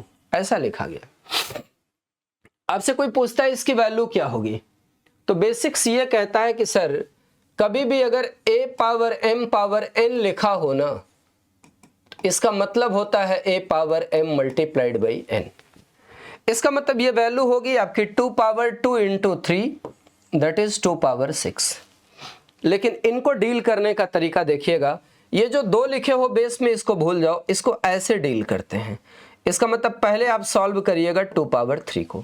बताओ भाई साहब 2 पावर 3 क्या होता है? आप बोलेंगे 2 इंटू 2 इंटू 2, 2 गुणा 2 कितना हुआ? 4, 4 गुणा 2 8। इसका मतलब इसकी जो वैल्यू निकल करके आई वो क्या निकल के आई? तो आप बोलेंगे सर 2 पावर 8 हो गया। अब अगर आपको इसे सॉल्व करना है तो 2 को भूल जाइए, ऐसे सॉल्व करना है। सर अगर मैं आपसे पूछूं 3 का स्क्वायर क्या है, 3 की पावर 2 क्या होता है? आप बोलेंगे सर 3 स्क्वायर 9 होता है। इसका मतलब यहां पर सीधा सीधा मैं बोलूंगा sir this is 2 raise to the power 9। इसका मतलब ये हुआ सीधा सीधा, कभी भी अगर a की पावर में p की पावर में q की पावर में x लिखा गया है, इसको डील करने का तरीका हमेशा यही होता है। और आप ये जो पहला वाला नंबर लिखा गया है इसको फोकस करिएगा कि ये नंबर आपका इवन नंबर है या ये नंबर आपका ऑड नंबर है। सर अगर ये इवन नंबर है तो इसकी पावर में कुछ भी लिखिएगा, जो रिजल्टेंट आएगा वो क्या होगा? इवन नंबर होगा। और अगर इसकी पावर में ऑड नंबर लिखा गया है तो ये तय बात मान के चलिएगा कि इसका जो रिजल्टेंट होगा हमेशा क्या होगा? एक ऑड नंबर होगा, ये एक विषम संख्या होगी। आइए हम पिछले सवालों को थोड़ा समझने का कोशिश करते हैं। आप बताइए इसको कैसे डील करना है? तो आप बोलेंगे सर ऐसे। किसको फोकस करोगे? 31 को। सर 31 कैसा नंबर है? तो आप बोलेंगे सर 31 एक ऑड नंबर है, विषम संख्या। और सर अगर ऑड नंबर की पावर में कुछ भी लिखा जाए तो जो रिजल्टेंट आता है हमेशा क्या आता है? ऑड नंबर आता है। मतलब सीधी सीधी बात ये हो गई, ये 4 की पावर में क्या आएगा? एक ऑड नंबर आएगा या विषम संख्या आएगी। और जब भी आप 4 की पावर में ऑड नंबर लिखते हैं तो इसका यूनिट डिजिट क्या निकल के आता है? 4। उम्मीद करता हूं किसी को कोई दिक्कत नहीं होगी। आप बोलेंगे नहीं है सर, आखिरी में 4 है, ये तो लिखना है। इसको डील कैसे करेंगे? ऐसे। किसको फोकस करिएगा? सर 52 को हम लोग फोकस करेंगे, 52 को।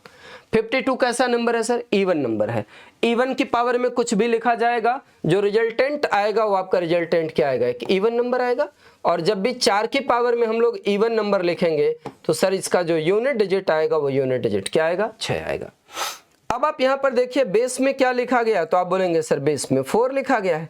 इसको डील कैसे करिएगा? ऐसे। ये एक कैसा नंबर है भाई साहब? आप बोलेंगे एक ऑड नंबर है, विषम संख्या है। और अगर ऑड नंबर की पावर में कुछ भी लिखेंगे तो रिजल्टेंट क्या आएगा? ऑड। इसका मतलब यहां पर आपको मिलेगा 4 raise to the power odd number या विषम संख्या।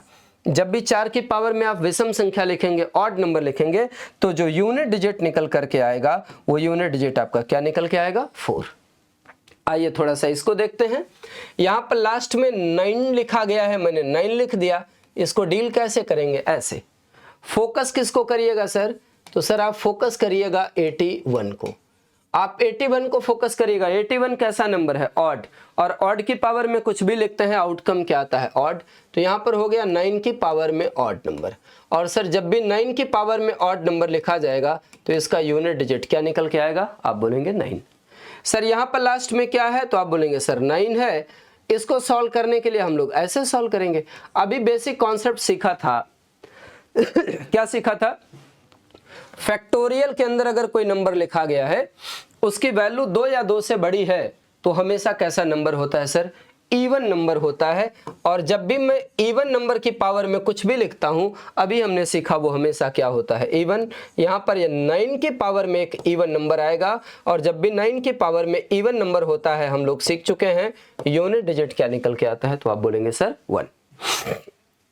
अब इसको अगर सॉल्व करना है भाई साहब तो यहाँ पर 4 लिख दीजिए, इसको ऐसे सॉल्व करिएगा। 91 फैक्टोरियल के अंदर लिखा गया है, और अगर कोई नंबर फैक्टोरियल के अंदर 2 या 2 से बड़ा है हमेशा क्या होता है साहब, इवन होता है। तो हमें इसको क्या करना है, फोकस करना है, और इवन की पावर में कुछ भी लिखेंगे रिजल्टेंट क्या आएगा, इवन। और सर जब पूछूंगा 4 की पावर में इवन नंबर हो, यूनिट डिजिट क्या निकल के आता है, तो आप बोलेंगे सर इसका यूनिट डिजिट निकल करके आता है 6। बोलो यहां तक बात आप सभी लोगों को क्लियर हो गया है? आप बोलेंगे जी सर। आइए आखिरी 2 सवालों की ओर चर्चा करता हूं आज के क्लास में, और इसके बाद में फिर तीसरी कैटेगरी जिसका इंट्रोडक्शन दे करके आपको अगली क्लास में डिस्कस कराऊंगा। मैंने आपके लिए एक सवाल लिख दिया, क्वेश्चन। मैंने आपके लिए एक क्वेश्चन लिखा कि find out unit digit of, find out unit digit of, आपको इकाई का अंक निकालना है 4 पावर 1,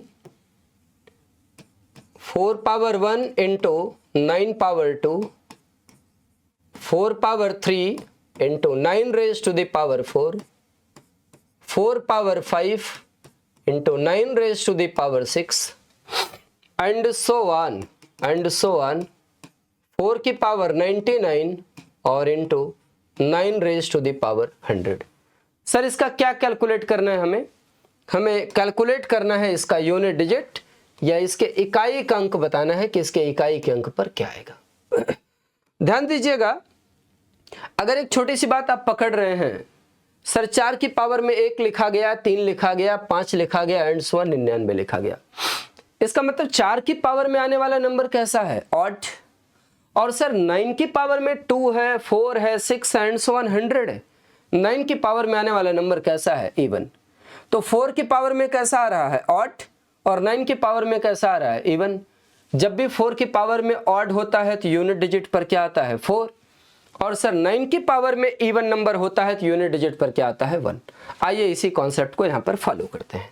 तो जब हम इसकी सोल्यूशन की बात करेंगे तो आप बोलेंगे सोल्यूशन में कुछ ऐसे होने वाला है, 4 की पावर 1 का 4, 9 की पावर 2 का 1, 4 की पावर 3 का 4, 9 की पावर 4 का 1, 4 की पावर 5 का 4, 9 की पावर 6 का 1, एंड सो ऑन बढ़ते बढ़ते चल रहे हैं। लास्ट में यहाँ पर हो गया 4 और ये हो गया 1। एक बात और बताना चाह रहा हूँ, अगर मैं पूछूं यहाँ पर टोटल नंबर ऑफ टर्म्स कितने हैं, तो पावर 1 से शुरू होकर पावर 100 तक जा रहा है, इसका मतलब टोटल 100 टर्म है। लेकिन यहाँ पर एक बड़ी खूबसूरत सी बात एग्जिस्ट करने लगी कि सर जब मैंने 4 और 1 को मल्टीप्लाई कर दिया तो 4 आया, मतलब 2 टर्म मिल करके अकेला 1 बन गया। यहाँ पर 4 आ गया, सर यहाँ पर भी 4 आ गया, यहाँ पर भी आपका 4 आ गया, एंड सो ऑन यहाँ पर भी आपका 4 आ गया। तो बताओ इस 4 में 4 का मल्टीप्लिकेशन कितनी बार हो रहा है? आप बोलेंगे सर यहाँ पर तो 100 टर्म है, लेकिन जब 2-2 टर्म मिल करके एक टर्म बन गए, इसका मतलब 100 आधा हो जाएगा और 100 आधा हो जाएगा, तो कितनी बार आएगा, 50 बार या 50 टाइम्स। सर ये कितनी बार आएगा? तो आप बोलेंगे सर ये 50 टाइम्स आएगा या 50 बार। एक बड़ी छोटी सी बात आप लोग इधर देखिए, आपको आता भी होगा।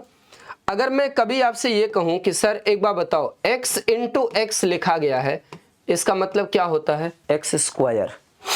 सर अगर कहीं लिख दिया जाए x इंटू एक्स, इसका मतलब क्या होता है, एक्स क्यूब। कहीं अगर ऐसे लिख दिया जाए x into x into x into x, इसका मतलब होता है x raise to the power 4। हमने x में x को 2 बार मल्टीप्लाई किया, एक्स स्क्वायर आया, 3 बार मल्टीप्लाई किया, एक्स क्यूब आया, 4 बार मल्टीप्लाई किया, x की पावर में 4 आया। सर अगर इसी x में x को आपने n बार मल्टीप्लाई कर दिया, n बार, n टाइम्स, तो आपको क्या मिलने वाला है? आप बोलेंगे sir x raise to the power n मिलने वाला है। ये बात मैंने आपको बेसिक्स में बता दी। तो भाई साहब अगर इसको हम लोग सॉल्व करेंगे तो हमें क्या मिलेगा? तो हमें मिलेगा 4 रेज टू द पावर 50। यहाँ पर आपको मिल गया 4 की पावर में कैसा नंबर? तो आप बोलेंगे सर इवन नंबर या सम संख्या।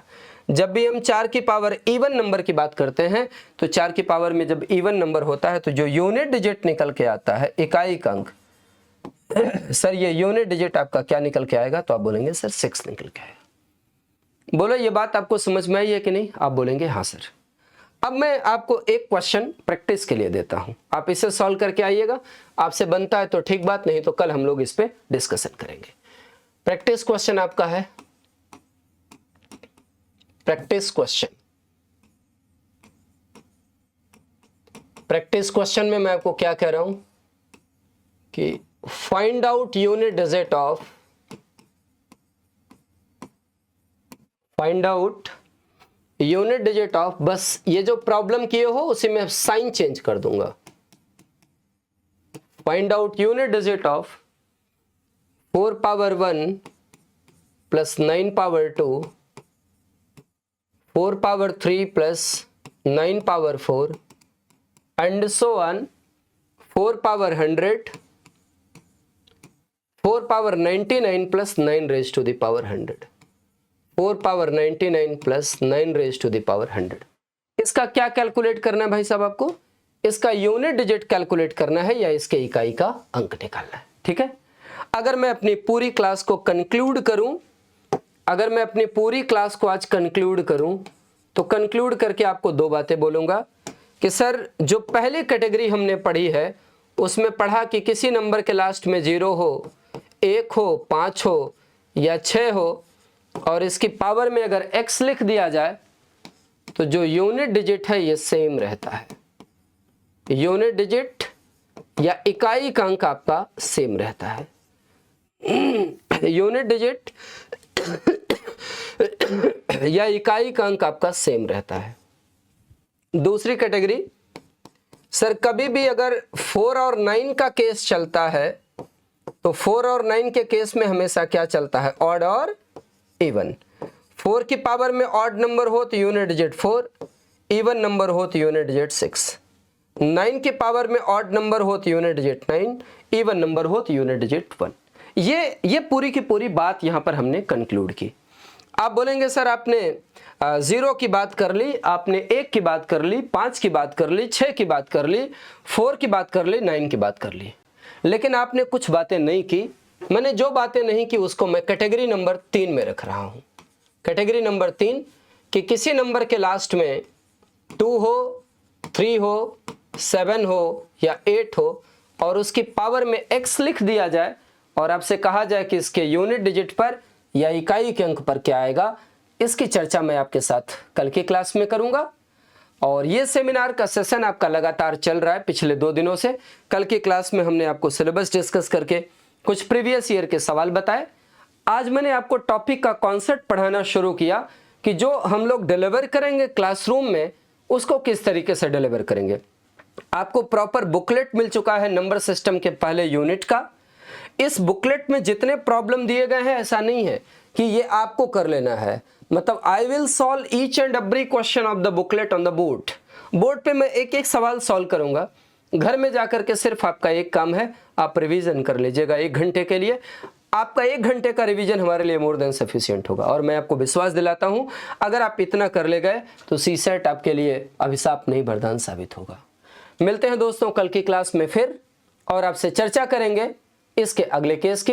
तब तक के लिए आप सभी लोगों को all the best, thank you. CSAT अधिकतर एस्पिरेंट्स के लिए एक चुनौती बन चुका है। यूपीएससी प्रीलिम्स की तैयारी के दौरान जीएस पर अधिक ध्यान देने से सीसैट की पढ़ाई अक्सर पिछड़ जाती है, जिसकी वजह से जीएस में अच्छे नंबर लाने के बावजूद भी सीसैट में कम नंबर के कारण प्रीलिम्स क्लियर नहीं हो पाता। यूपीएससी एग्जाम्स के बदलते पैटर्न में सीसैट अब मेक और ब्रेक पेपर बन चुका है। सीसैट के बदलते हुए रूप और इसकी बढ़ती हुई इंपॉर्टेंस को ध्यान में रखते हुए the Study IAS by Manikant Singh सभी एस्पिरेंट्स के लिए लेकर आए हैं सीसैट मेंटरशिप प्रोग्राम। ये प्रोग्राम आपको सीसैट की बढ़ती हुई डिफिकल्टी और बदलते हुए नेचर के लिए पूरी तरह तैयार करेगा। यहाँ आपकी कॉम्प्रिहेंशन स्किल को डेवलप करने के लिए कॉम्प्रिहेंशन सेगमेंट की सभी क्लासेस मणिकांत सर स्वयं लेंगे। इस प्रोग्राम के जरिए आप समझ पाएंगे एग्जाम की बदलती डिमांड को, डेवलप करेंगे क्रिटिकल और लॉजिकल थिंकिंग, क्वेश्चंस को मास्टर करने के लिए फॉर्मूला पर डिपेंडेंसी से आगे बढ़कर पाएंगे एब्सोल्यूट कंसेप्चुअल क्लैरिटी और इंटीग्रेट कर पाएंगे सीसैट प्रैक्टिस को अपनी डेली प्रिपरेशन में। इस प्रोग्राम में बिगिनर एस्पिरेंट्स की कंसेप्चुअल क्लैरिटी के लिए उन्हें मिलेगी पर्सनलाइज्ड अटेंशन। प्रोग्राम की क्लासेस शुरू हो रही हैं 16 नवंबर से हिंदी और 29 नवंबर से इंग्लिश मीडियम में। रजिस्ट्रेशन या जानकारी के लिए कॉल करें 7002070025।